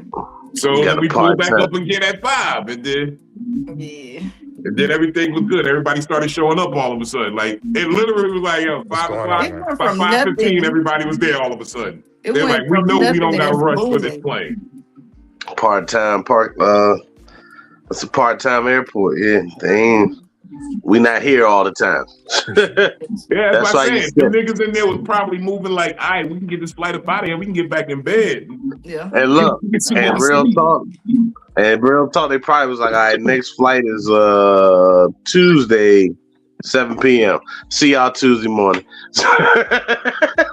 We'll go to the day job. That's really That's over 3 days. But anybody else that meet me though, because Juicy saw it and Vino saw it. Haas swung me around like a little rag doll. Nobody could do that again. You the one and only Haas. They sit up there and just pick me up. You like, you're just so little. I ain't gonna lie, I was about to do it, but then I'm like, no, because we was already running late. When you got out of the car, I was about to. I said, the first thing I said was, why you keep getting picked up off your feet, Philly? That's like the second time somebody done picked you up off your feet like you a little. So you shorter than Juicy, Philly? You shorter than Juicy? Me and Juicy like the same height. Yes, you short. Mm-hmm. Look, I don't. Little nigga. Now see, Look, when I saw Haas, I just had on some J's. You pick somebody up off their feet and move them more than 6 feet. That's kidnapping. I don't do that no more. That's the reason I don't pick up women. Now see when I saw Soup, see I didn't look short to Soup because I had on my heels, but I was still shorter than him. Illusions. Yeah, I had on my heels around Soup, so I think that he probably think I'm taller than I actually am. He did the math. He used to it. Yeah. You said you 6'1". You said you like 6'2", 6'1", yeah. 6'1", yeah. Yeah, so he already know. But see, Bookie Butt is tall. Bookie Butt is tall. So yeah, baby, taller than you or tall? I don't. Just tall. She ain't taller than me. I'm big dog. So she like 5'8", 5'9", 5'10", some shit like that. I believe she 5'10" to be exact. She got to be 5'10", because she's not terribly shorter than you. Right. She's like 5'10". Said, I'm not mistaken. Then you tall. Then baby soft. She's 5 foot even. Is she? Yeah. You just went a complete whole, like almost a whole foot of a jump. Okay. It's a difference. I ain't picking by their appearance. I picked them by their characters. No, I know it. That's just kind of funny. Like, That's the thing, Sue. That's what women don't get, because women get into the types of appearances they like. Men get into the character of the women they like. That's why niggas a lot be having different spectrums of women that they deal with. No, don't do that, because that's why I be with all these ugly niggas. You like ugly type. That's your archetype. I like to look at something. You like to look at something. Do you want to have to manage looking at something? Like, because I realize that women don't like to have to do the work that's required with certain types of niggas they like. Like, okay, you like an attractive nigga, but to be with an attractive nigga, you're going to have to manage this nigga because he's always being approached by women. No, you got to keep. That's not my thing with attractive men. I don't like an attractive man that thinks that he's prettier than me. Yeah. And I'm pretty as fuck. So like, if you think that you prettier than me, then that's a problem. I think ugly people, broke people, and big people, they have the best sex. Yes, we do. Cause I'm ugly, broke, big nigga. You just almost like you flexed on everybody on Instagram. You realize that, right? Who? You did. Nobody's ever gonna believe you if you say that you're broke now. I swear to God, I'm broke. Don't nobody believe me Are when I you tell doing them this to I'm pick broke. up? No, I swear to God, I'm broke. I am so broke. Vino had I'm people so in the broke right comments to now. that I'm chasing a live. bitch down behind some money she owed me. That's how broke I am. Vino had everybody in their lives comments talking about, I wish I had a friend like Vino that'll fly me out to New I York. said, no, you don't. You don't want a friend like Vino because you have to be accountable. You motherfuckers don't like being accountable. You have to be a good friend in return. You have to be dependable. You have to be loyal. You have to be trustworthy. You have to make me never question where you stand in my life and where I stand in your life. You don't want a friend like me. Remember when that fuck nigga said it was hard to be friends with him? Yes, it is hard to be friends with Vino. Because I'm a good friend and I demand you be one too. Well, Vino, are you going to be open? How are you going to know that a young lady will treat you right if you're not going to be open to receiving? I'm always open to receive. I don't It sounds ask. like you don't play that shit. I don't, because no, what it You're is. not giving nobody no room. No, it ain't that I don't give you no room. It's that I give you all the room. I give you all the rope to hang yourself with. See now, why hang yourself? See, you Because you expected can them to either fail. fashion a That's rope to pull yourself to but look, safety, or you can hang yourself. but look, The Vino, rope is when what you decide to do with it. but when you say that, you speak it into existence that you already expected them to fail. Give them all the No, I room. Give them give you all. the Listen, rope. just give them all the room to do whatever they can do, whether it be space or be to waste time. You find out about what they did with the room, then you can determine what the ending But sentence that's was. what I mean when I Wow, say rope. That's that's exactly in what that I mean when I say analogy I that give them the rope. They hang themselves. Because when I give you the rope, you can fashion a rope and a pulley system to pull yourself to a greater height. Or you I'll can give you hang enough yourself of it with it. that you can. I'll give you enough rope that you can accomplish many things. And if none of that works, it's enough rope to do the final thing, which is hang yourself. Yeah, That's enough rope to do See, everything I in the always world look with. at that. I feel I that. always look at that as people just looking at it as that end goal being to hang yourself. No, Nah, I nah. want you to The do end something goal is great with it. if all else fails, it's enough rope to go. Like think of Castaway. And remember when Wilson told him, "I know where more rope is," and he was like, "I'm not going back up there." He had already Can't hear used you. rope to try to hang himself, and it didn't work. But that's where the extra rope was to get him to safety. So I'll give you enough to make a raft, to make a pulley system, to hitch it onto a boat, to make a rope car. But it's also enough that you can go on in your life with it too. If you've tried everything, if you've exasperated all your options, it's still enough to hang yourself with. I love that you would. This is why you my spiritual consigliere, because you put that analogy perfectly up. That was the perfect analogy. I gave you you know where the extra rope is. That rope that you wasted trying to take yourself out, there's some extra rope right there. Now you can go up there and get it, or you can sit here and take the rope that you tried to fashion a boat with and finish the job, nigga. Or you can He go had up there to, and get the rope and save yourself. and that made him be accountable for his actions, his previous actions, and take atonement for it, and make the outcome and change that he needed, which was to get back to safety.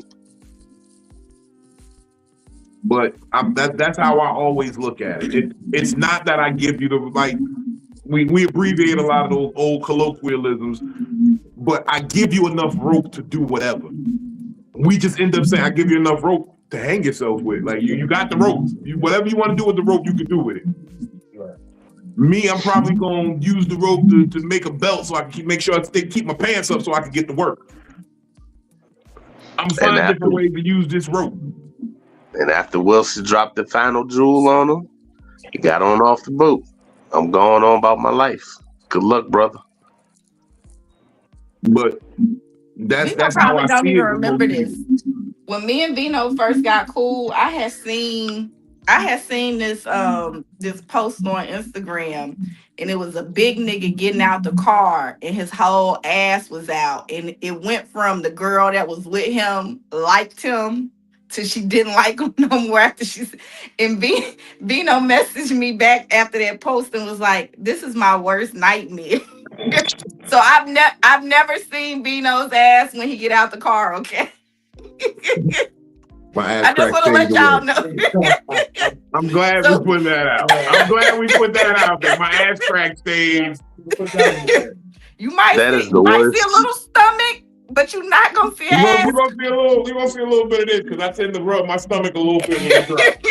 That is the worst feeling in the world, boy, to get out of the car and your ass crack out. You're not doing that. But nah, So yeah, that's he'll definitely use the rope to make a belt. That's the point I was trying to make. oh yeah, definitely gonna use that rope to make a belt. He'll keep his pants up. But that's why it's like, yo, with the whole shit of this weekend, like, don't take it as, oh, I wish I had a friend like Vino. Most of y'all wouldn't know what to do with a friend like Vino. I know for a fact that women don't know what to do with a man like Vino. So it's crazy that people be wanting the thing that they can't have, that they know they would never take care of.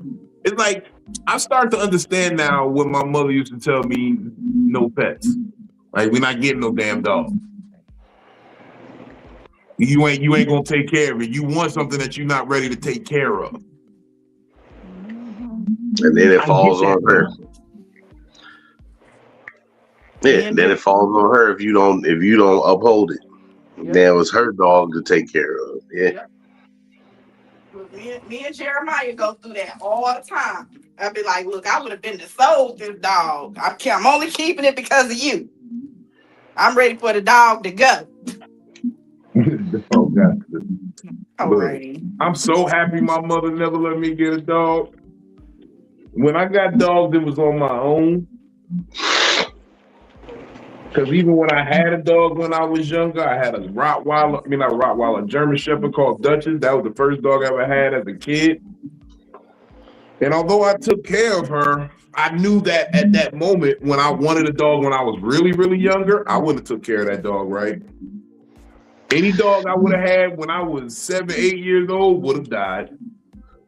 Having a pet solidifies, okay, I'm secure enough in my life that it's almost like a child, that I can feed another motherfucker with no worries. I can feed a motherfucker that can't do shit for me with no worries. So now I'll get a pet. Nope. I don't even like that. I used to say that jokingly. I gotta take care of something I didn't get the pleasure of busting a nut for. No, I don't like this. This ain't cool. It's like a pop-up airport. Yeah. I ain't get the bus. No, I ain't get no pleasure of this responsibility I have now. But look though, Philly got a smaller airport too, up in the Northeast.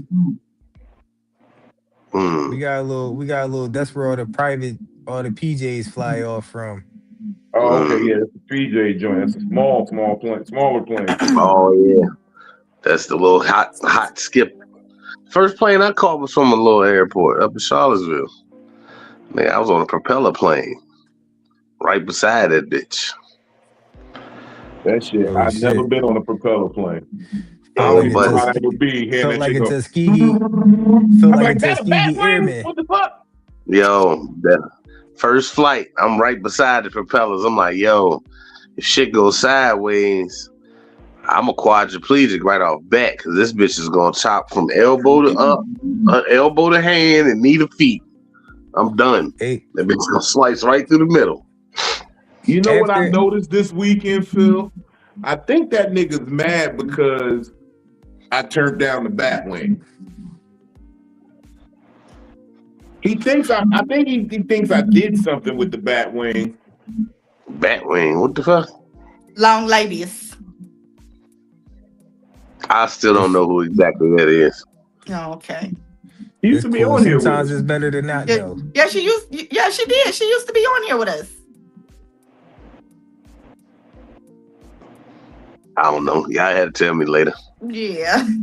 I probably know. You know, I probably know the backstage face is if I coming seen the soon, face. bro. Huh? Backstage is coming soon. Oh yeah, I probably know the face if I seen her, but a lot of Somebody motherfuckers. type it in the I private chat am. off screen. It takes I a second am. for me. It takes a second for me to recognize who a motherfucker is. I can be like, oh, okay, I know who you're talking about. I'll hear the name 10, 20 times, and then I have to place the name with the face. And then 5 times after that, I'm like, all right, I know who the fuck you're talking about now. I know who you talking about, man. That's hilarious. Now watch this. After linking up on Saturday, man, it came to my mind. I feel like we definitely need to establish a Psycho-Babble little Airbnb trip or something. Like just Oh get a little yeah. Airbnb, maybe a cabin or something like that. Or just a nice house with a pool, and we do an episode from there. Everybody And link up. Probably do the you know Monday what and was Wednesday crazy? or both. Yeah, like, I can't hear you, Philly. I said, you know what was crazy? Can y'all hear Philly? yeah. Uh-oh. Well, I can't. I don't Check know. your No, connection. what Try was going out, crazy coming back in. was Hold up. when my mom, you know, when I got back, I was talking to my mom. She was like, so all of y'all that was on Psycho-Babble, y'all didn't all just go ahead and take a picture together? And I was like, fuck, we didn't get, I because thought it was about at it, but I least, didn't it was have my 4 phone. of us. It was 4 of us all together. And we didn't take a picture of just the 4 of us together. That's how you know y'all had a good time, though. We did. Yeah. When you don't think about taking no pictures, yeah, you having a good ass time. Man, listen, we did some people watching. We sit up there. We smoked. We drank. We had a ton of laughs. Okay, we just had a really good time, and like, you know, that's the kind of shit that I'd be ready for. Like, can we have a good time together? Mhm. Now, You see the chat? Look at the private chat. Yeah, I saw it. I remember who that is now. She was here a little bit because this is almost around about the time when I first started, like full on being on. yeah. And I remember her from me when I first was getting on, like 1 or 2 times, and then I ain't see her no more and shit. So yeah, I think I'm coming up on a year, if not right there on it.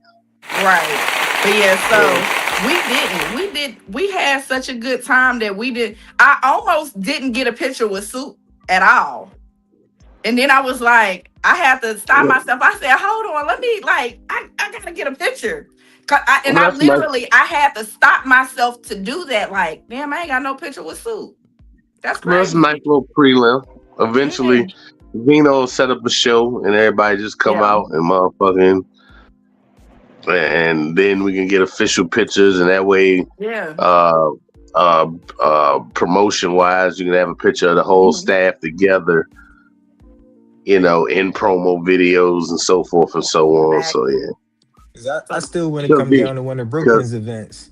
I can personally say that I believe the Big Aries Energy is an event that will be a 30-day event before long, and it will be in 30 different cities during Aries season, which is what, 30 days, 28 days? Everybody sign get 30, right? Something like that, yeah. Yeah, so. Damn, a show a day would be crazy. Yeah, roughly from the 21st from the 20th to the 21st of each month, roughly. Mm-hmm. So I heard what you were saying. Soup said that he still want to come to one of Brooklyn's events. Oh yeah, definitely. We she keeps something going. We just did the Artist Vibe out Friday. That one you'll probably fuck with the Artist Vibe out, because when's the next one? They do that every 3rd Friday. So the next one will be in technically 4 weeks. So I mean, our open mic will be, the first one is next Friday. Yeah, next Friday will be ours at the same spot. But like, we had one of our old co-workers play the guitar, and one of the dudes from when she first started doing her Wild Wednesdays is friends with her brother, so they did some of his music together. Bless you.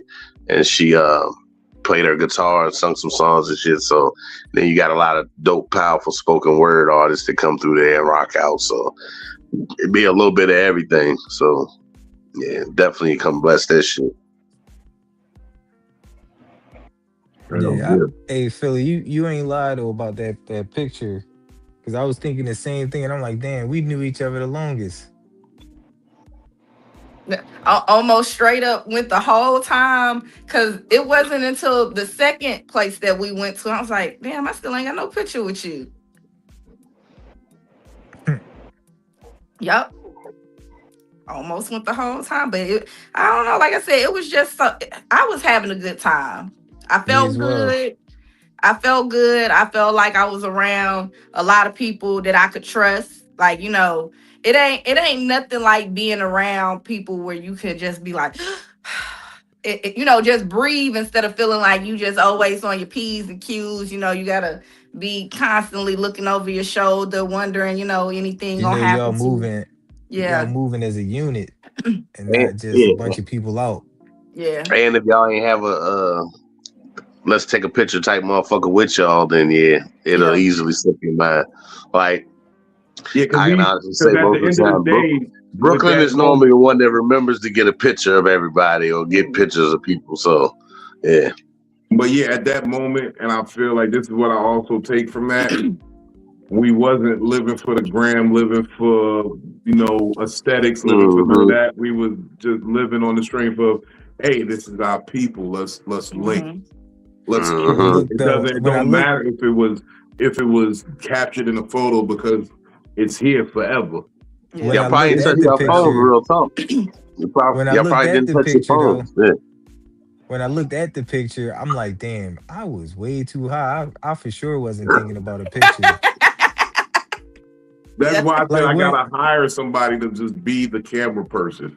Yo, I had take for those a while, candid photos when I'm not paying attention, when I'm just living the moment. I understand that Drake line so much better now. It's like I can't hold the camera and live. You know what I mean? I can't be the moment and be capturing the moment too. I can't do it. And your phone was dead almost. And my phone was dead for most of the weekend. But no, you need to get a portable charger, brother. What's up, Cole? It wasn't like my charger was just fucking up. It wasn't charging at a fast enough pace. But no, they got some. It was doing so much. I'm taking calls. I'm doing GPS. I'm motherfucking. I'm booking flights. I'm motherfucking. I'm on the run. I'm in the car jamming the music and podcasts. They got some that automatically that magnetically attach right to the back of your phone. Yeah. And be fast charging your shit. Now he got that fat ass case on his phone. It ain't gonna go through that. It ain't gonna work through that. You gotta take it out. No, because I drop my phone all the time, so that's why I gotta make sure it keep the arm on. But I think that Soup and Haas are the only two people that I met. Well, and September Virgo were the only three people that I met this weekend for the first time. And, I've met a lot of people on Instagram at this point. And I think, this was one of the coolest trips because, Soup is Soup on and off live. He just be cooling. Okay, so there was no personality changes from anybody. September Virgo has always came into the lives and showed love. And she was, like I said, she was the same way. And I know that I probably gave her the craziest look, because she doesn't have pictures on her page. She's a wonderful supporter, and she's even nicer in person. I'm so glad she's a real person and wasn't what I thought she was. Now I understand why she's so funny though in the comments. Because she's from the city. Now it would make a lot, because when she be cracking jokes, I be thinking damn, she cutting deep. Who is this? Is she a comedian too? And then she's pretty too. She's very pretty too. So it's just I heard somebody calling my name, and I look at her, and I'm like, she's like a September Virgo, and she's just like I said, she just was a very sweet, nice person. So she had a good time. She was there with her friend. There was that 71-year-old that tried to holler at you at the end of that night. She was 71 years old. She's the senior. She's the senior Miss America.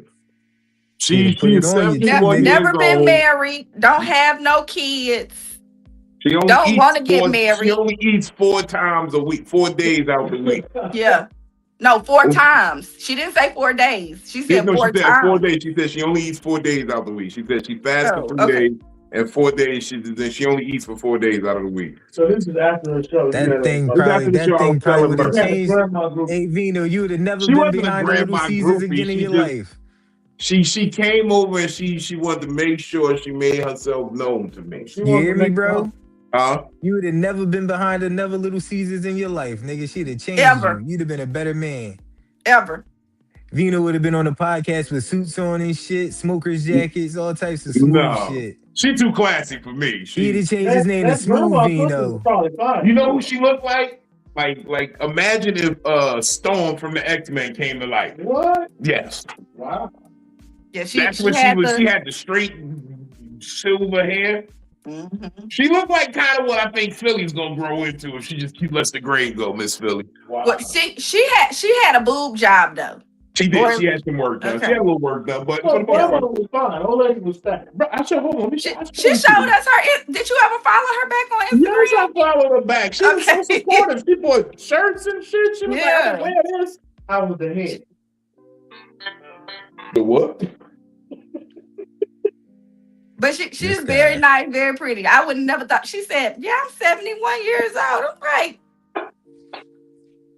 I said, yeah. No, a lot of women came on to me in Philly this weekend. Sunday night, man, I'll tell you about Sunday night another time. But I don't want to talk about it on live just because it's weird. I don't know. Talk that shit. Nah, I don't want to talk no shit. I've grown wiser in my older age, Polo. Yeah, I'm up there where you are I'm now. trying to find out what the fuck happened. What went down? I'm trying to. Nothing went down. A great Nothing. time was had. That's all that went down. Sound like Nothing. fuck Storm. I did not fuck Storm. I didn't fuck nothing. I was on my chill, just having a drink, chilling with the homies shit. Miss Storm says she don't want no responsibilities. Okay. She said she don't want no man, no nothing. This You don't- Polo, this is her Polo. Let me see. Let's see. Oh wow. Yeah. You heard Oh wow, yeah. Oh wow. That's he sounded the way I sounded when she said she was I'm 71. not I gonna said, "Oh do that to wow." her.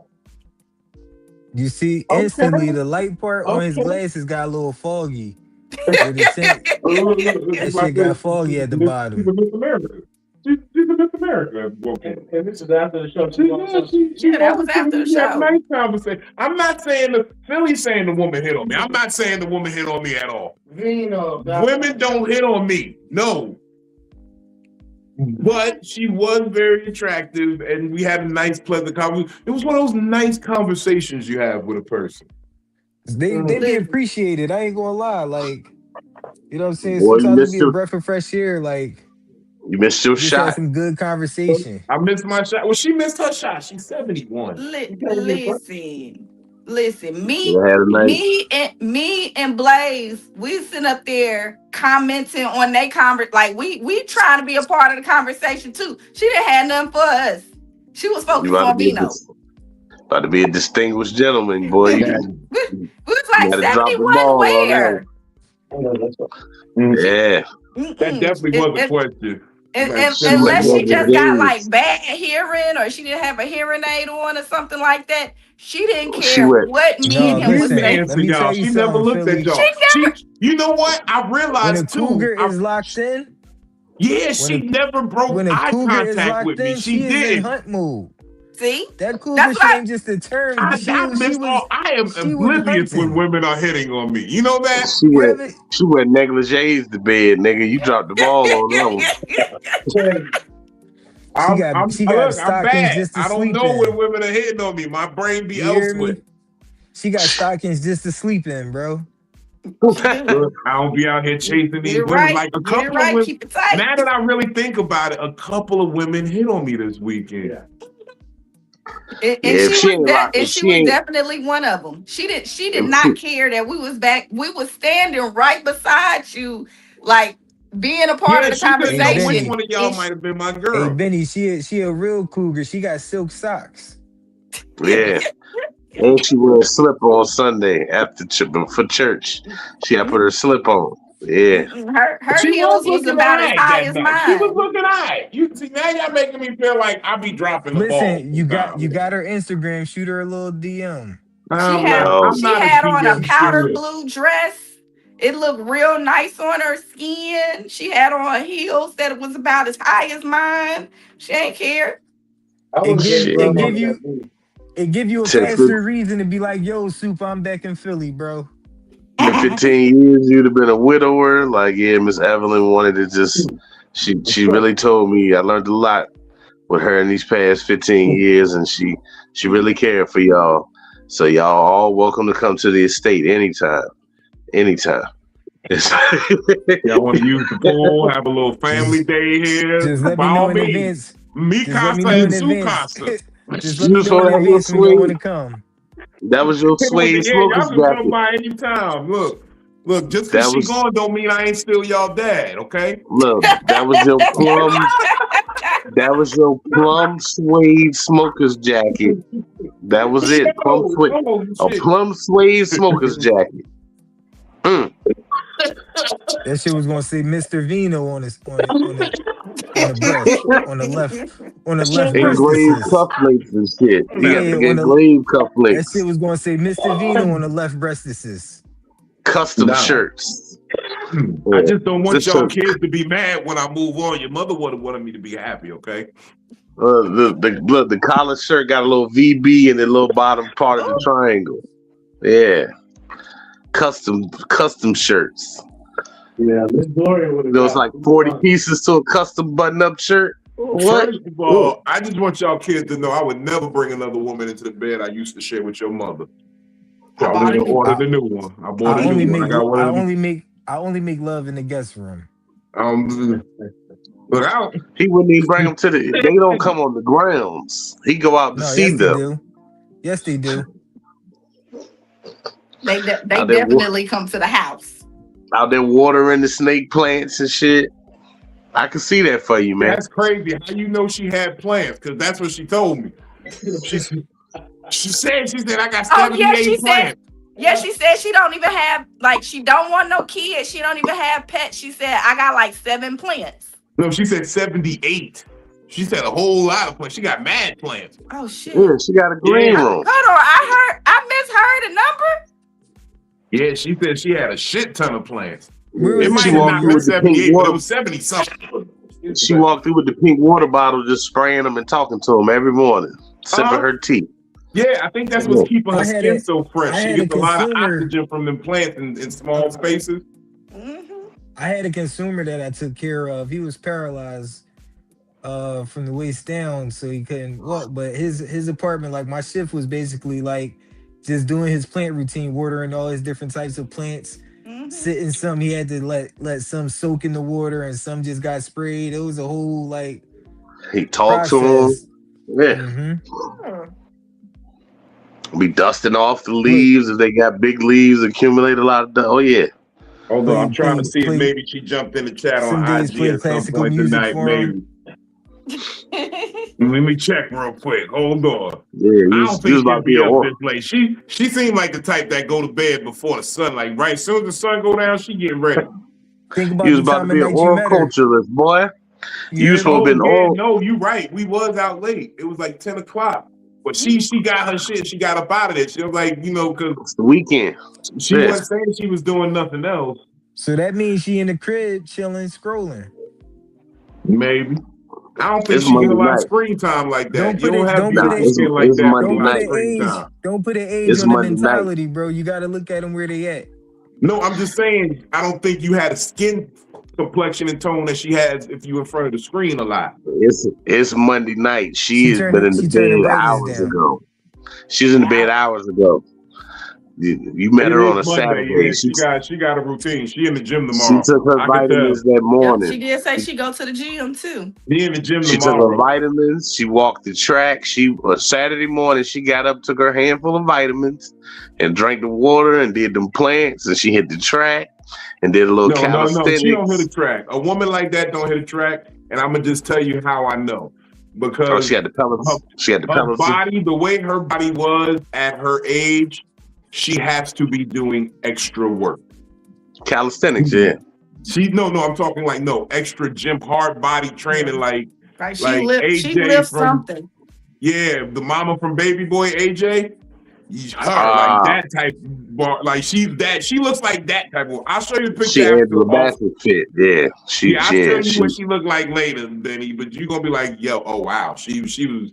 How is she's 71. You be like, I'm like she proved it. She like, no, I'm 71. So did her age intimidate you? Not at all. It's not that it intimidated me. It's just that although she's gorgeous, I could never see nothing like that. And maybe that's she had why Did she have the one platinum jump back here somewhere? No. No. The one little platinum. Very, very classy lady. Very classy. Like it may be in 10 years when I've given up hope on any type of family coming from me, maybe I could entertain a thought like that.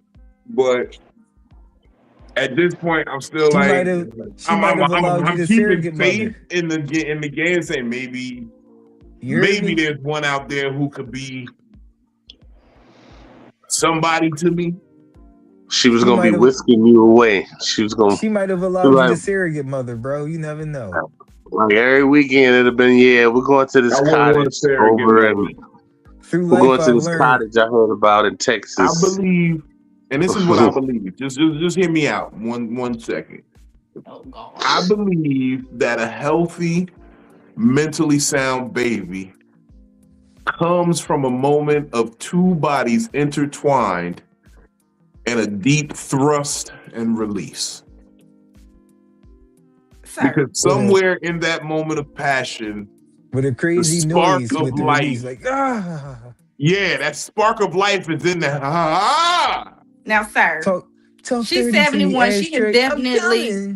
She is definitely menopausal. That's what I'm saying, and that's what I'm saying. That's why I can't entertain that thought at all, because that's not a possibility with her at all. So that means if I entertain being a man that's in her life, I have to give up those aspirations. And that's what it's always about for a man when entering a relationship or whatever. You've given up, and I don't like to say given up, but you come to the realization that this dream, this thing that you romanticize is not gonna happen no more. Okay. It's funny that y'all said this shit because both of my sons, I knew the moment they were conceived. Is the crazy part. Like my first son. It was a lot of liquor. I know you used to tell me you was a drinking man back then. I get it. My first son, and then the second one, nigga, she told me as I bust, she said she saw a little person in my eyes waving back at her, like in the reflection of my eye. And sure enough, 9 months later, So I didn't have that type of moment with either one of my kids, but I do know you didn't. He did. No, but he said that she seen the baby leaving. The twinkling in his eye left. Yeah, she was watching. You didn't like the first nigga, so you probably weren't even looking at him when that moment happened. I don't know what I was looking at. Yeah, you probably had your eyes closed, like hurry up, just finish, and he hit you with the. And you missed it because your eyes was closed because you was disgusted by the nigga. That shit fucked me up because I was not planning on creating no child, nigga. And she was like, yo, I just seen a little person in your eyes do this. And I was like, hey, bitch, you better shut the fuck up. And she, little motherfucker waved and said, Dada. 9 months later, he was here. Oh, they saying that uplift. IG is hating on me, but y'all sticking it out, so stay with me. Or come over to YouTube and you can watch it without no problem. This is why we be on YouTube. IG be having problems, so we take it to YouTube where we streaming easy. Everybody, I got mad people's comments on YouTube. I'm sorry I didn't put them up, but the conversation's been going so wonderful. I appreciate y'all all for tapping in, man. We having a good time. We in the overtime, but I think we having such a good time. We can do that a little bit. Nah, because I got to go to bed. I'm still recovering. You still recovering? I'm still recovering, but I'm still drinking. I'm not drinking. It's okay, more for me, nigga. I got a good movie on pause. I know Vino's still recovering. Because when that nigga called me last night, he nigga was talking and he stopped. And I like was 30 drunk and seconds. high. But he was like, "Yeah, I was reflecting on some stuff." I was like, Mhm. "Oh, nigga, Yeah, you is no, so up." because shit was hitting me. Like, you know how you be drunk and you be sitting there, you be putting the drink together, and you like, and shit. You start thinking back to oh shit, like that's how I was thinking about yo the shit that happened Thursday in Baltimore, and then the same shit happened Saturday in fucking Philly. Like, was this a calculated attack? You dig what I'm saying? Because those are two people I used to, and they both fuck motherfuckers. They fuck niggas. So they would try some shit like that, but I'm glad I'm cool about how I move, and it ain't even gonna play like that. See, Vino different. See, Vino gets stuck on some shit, and I people watch, right? So we in the car, we drive, driving around. Him and Haas up there talking, me and Juice in the back seat chilling or whatever. And I look up and I see this lady with some really really thick ass eyebrows. I was like, damn, her eyebrows thick as fuck. And then me and Juicy just back there laughing and shit. Like that's I be more on that than I be on anything else.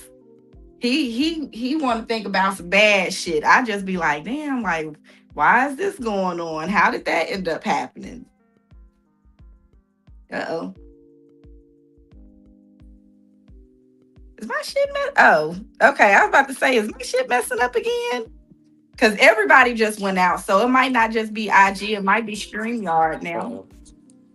My shit been acting crazy this whole time. Yours been acting crazy for It's an the past echo couple now. of weeks, like with your volume. I don't know, man. I think it's the people. I think Vino's hate club finally done got us, man. They've been working hard. Well, look, like you said, we are in overtime, and I'm about to go to bed.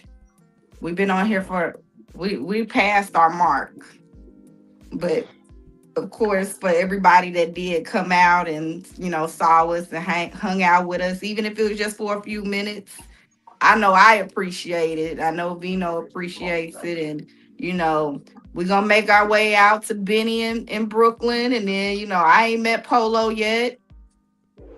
I normally see Juice at least once a year, so I don't ever worry about Juice. Shit, it's just went off But again. yeah, we just gonna keep this thing going. My bad, I was having technical Uh, difficulties. There we and go. All then right, we all here though, right? Boom. yeah, we out So yeah, here. we gonna wrap it. I heard what you were Yeah. saying, Phil. You ready? Let's slide on out, motherfucking. We gonna start with Soup. Soup. Tell where they can find you, man. You can follow me anywhere, everywhere. Superfly No Wings, SUPA Fly, NOWINGS.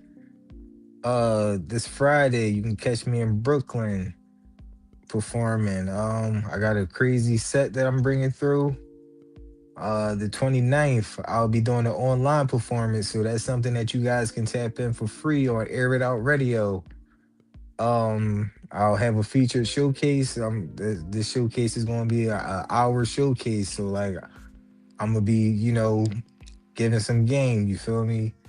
Letting off some good music, sharing some good perspective, holding some conversation in between the songs and everything.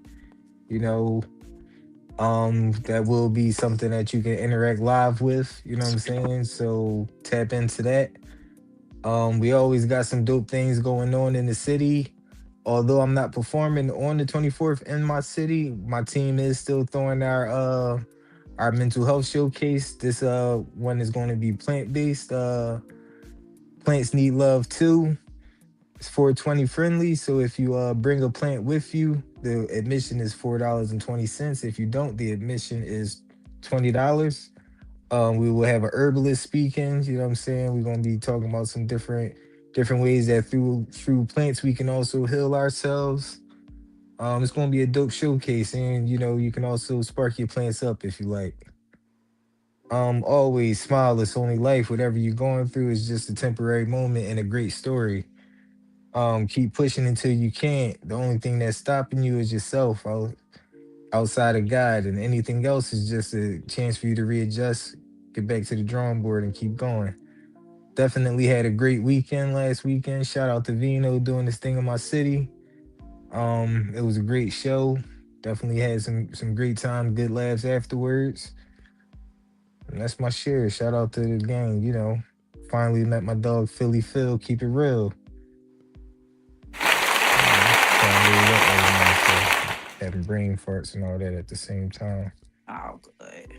I was Thank you, fucking sir. falling asleep at the second show, standing up, falling asleep. I was so fucking tired, but I'm like, no, I fuck rest right now. My dog's here.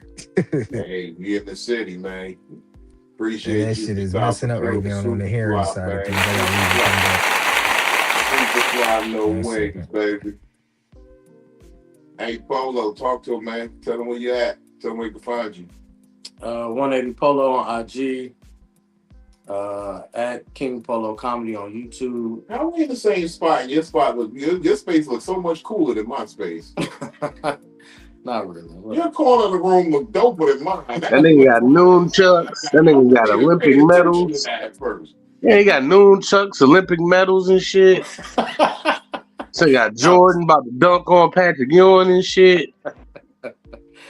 Yo, wow, man. I really appreciate the conversation, man. Happy to hear that Big Vino, you had a good Aries energy show, and y'all got the link up in New York. That shit was cool. I can't wait till I meet y'all, you know what I mean? And we hang out and shit. And we do some more podcasts together. I'm just having fun. It was a good conversation, and yeah, much love. Man, thank you for fucking with us, tapping in. Yes, sir. Motherfucking Second. appreciate you, man. Love. Yes, man. Yeah, my shit was acting crazy. Talk to him, man. Hell yeah, he bought the noon chucks. I miss my noon chucks. I used to fuck niggas up with them shits. Times of comfort and joy, everybody. Y'all can follow me on all social media, Benny Blanco Perry. May 1st, Famous First Fridays, we bringing back my open mic. All talent is welcome. It's going to be a good time. We got DJ Just Brooklyn on the ones and twos. It's a 420 friendly event space, Curry's Caribbean restaurant, the 119 East Lee Street, Richmond, Virginia, right beside the historic Hippodrome Theater on 2nd Street. So 2nd and Lee, they right on the corner of 2nd and Lee in Richmond. And just to tie a bow on what I said earlier, in no way, shape, form, or fashion am I the most gangster nigga in the world, if anybody's thinking that from what I say tonight. But I don't allow harm or disrespect to my loved ones. So that is where my gangster lies. I'm not running up on niggas for no reason. I'm probably one of the most scariest niggas you ever want to meet, but at the same time, that ain't good for you that I'm scared, because I'm trained and scared, and I will protect my loved ones. So it's not that I'm old, super rah-rah nigga, but I don't play around with the people I care about. So I'm going to put my life on the line for, folks of that nature. And that's all I got, man. Y'all be safe out there. Oh, and don't be a fucking weirdo and waste gas to go to somebody's event to try to hate on them because you a bitch. Don't do that.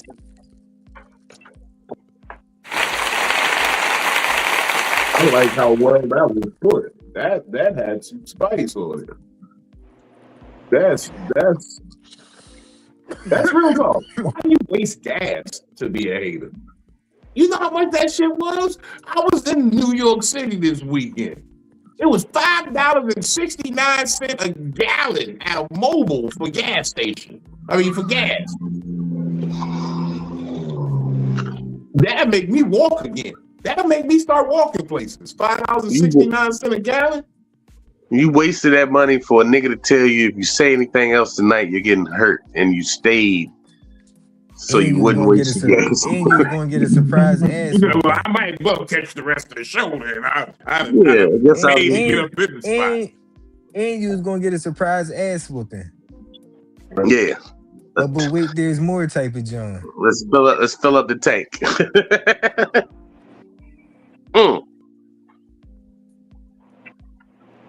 That would have been an awful conversation with the police.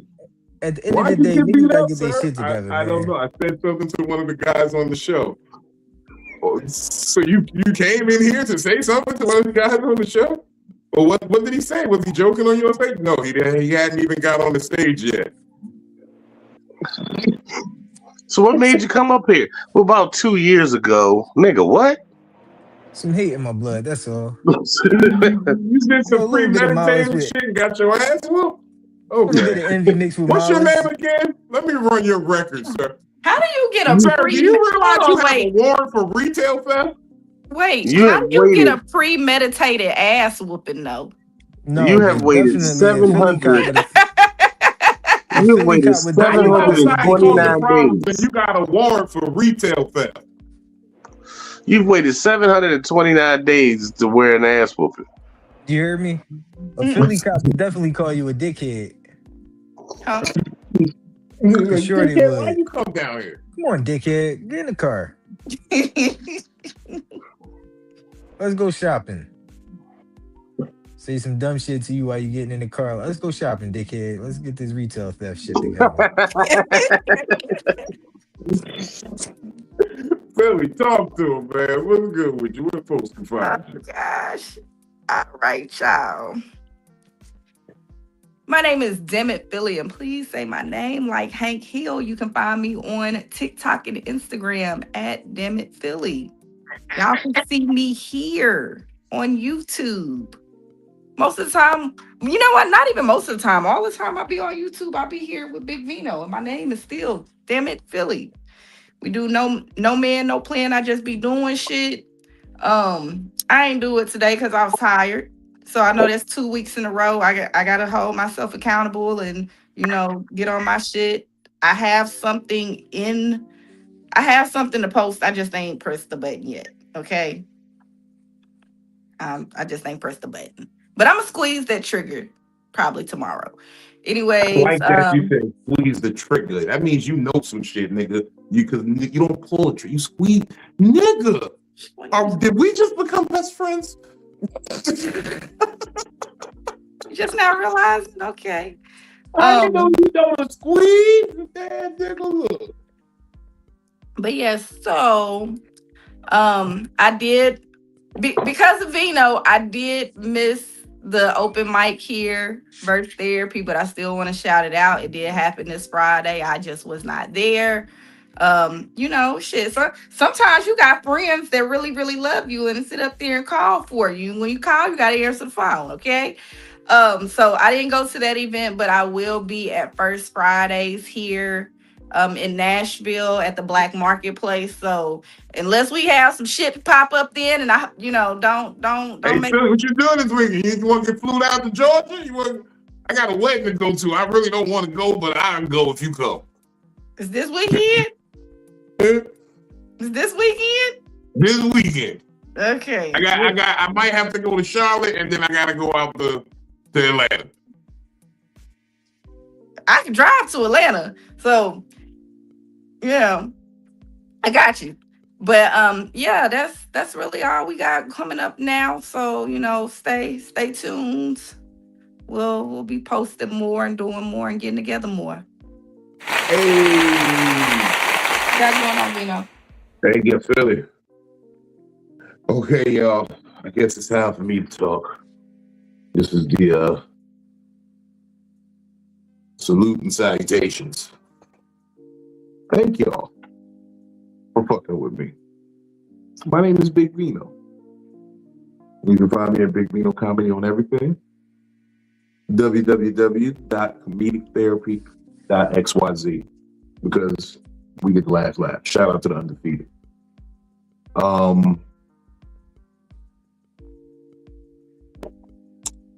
be real with you. This weekend, you might catch me in Charlotte with Damon Williams, and I might swing through Atlanta because I'm gonna be in Atlanta the next couple of weeks, I think, because the money is right.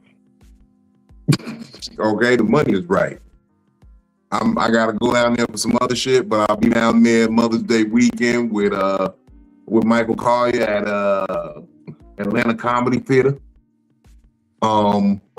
You probably catch me that week after out in parts unknown in New York with Talent. He saw me this weekend. Shout out to Talent. I saw Talent last night in Jersey. That's one of my OGs. Me and him go back. He told me come come fuck with him on some shit he got in the city on, and I was like, I got you, because I went through comedy in Harlem on Friday night, and I performed. Let me just let y'all know this birthday week, and I want to salute everybody who fuck with me, because I was given an honest opportunity to do what I do for this business. I literally just, I don't know if it's the work ethic or just the reputation, but I set a level for myself where people are respecting me now in this business, and it feels good. I couldn't have asked for a better birthday than just putting effort into something legal and honest, and people seeing that I can do something other than just sell drugs and be a menace to society and a nuisance. And in these 44 years that I've experienced on this earth, I want to genuinely thank everybody who honestly gives me love and thinks about me and says, yo, that made me feel good. That might have just gave me the strength I need to keep going.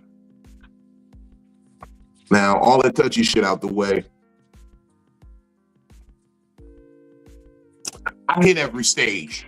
Okay, that was the sentiment. Let me talk my shit for a hot second.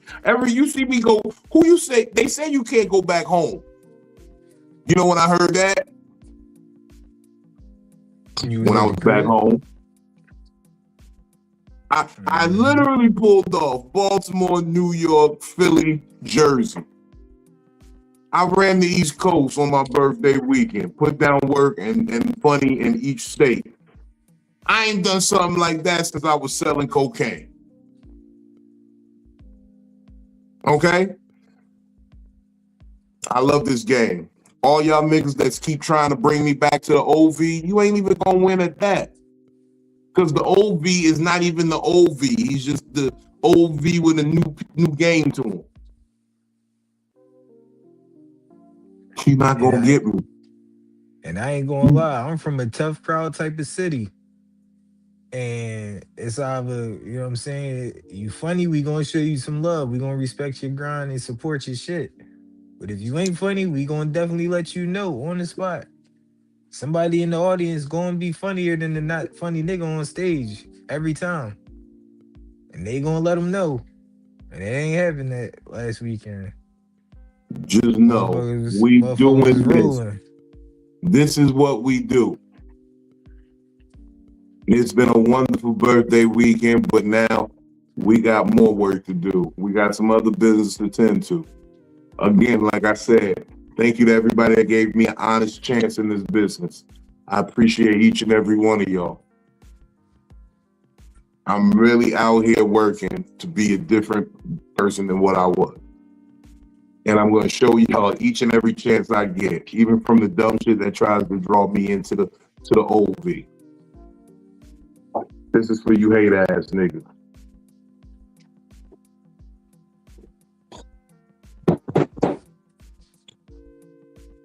Now, with all that being said and done, I want to say to each and every one of y'all that's fucking with us, everybody that's tuned in, it's crazy. It's a lot of y'all still tuned in. We appreciate y'all for tapping into Psycho-Babble tonight. It was a wild weekend. My eyes are open.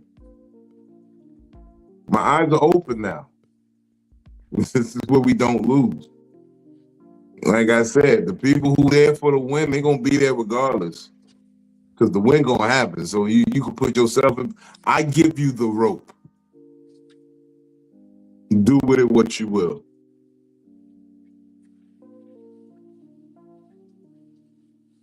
Please don't fashion a fedora, though. Do not do some dumb shit like take a strip of the rope tied around your fedora and stick like dumbass shit in the rope, because that's gonna piss me the fuck off. Or waste gas to pull up on a nigga and be like, "What's up, bitch ass nigga?" And that be that. My thing is, this is the thing I don't get about niggas, and this is why I've been hitting raccoons religiously on the road if I see them. My thing is this: When you talking Excuse shit me, and threatening excuse me, somebody, PR here. Philly from PR. when you threaten Lord, we somebody, can't right? listen. We can't. That's gonna offend Peter. Okay, you're gonna need to rephrase. Philly from PR is here now, not from IT, but from PR. But first of all, when there is an infestation of We're not vermin even like sure that, they you are from Earth. legally by law allowed to clear some space. We're not even sure they from Earth. Yeah, the niggas can stand and walk on all two. And what ancient You seen books Kevin or Hart when he said pictures? the raccoon did this to him. And they ain't endangered Listen, neither. and what ancient books or pictures did you see raccoons or hear about raccoons or mythical stories about True. what folklores? The raccoon chased the rabbit down the streets. You never And heard that Nigga was one remember, of story. the that biggest rodents. raccoon was from motherfucking Guardians of the Galaxy. He was genetically made from outer space, and you see what type of shit he be on. He'd steal anything. So imagine, a raccoon will steal a joke. I think that weed started to kick in around. Or try to steal a moment. All I'm saying is the rope is yours. And you know what you should always do? Every Smoke morning? weed when you wake up because it gives your day high hopes. Appreciate y'all, man. Happy 420. Thank y'all for rocking with me.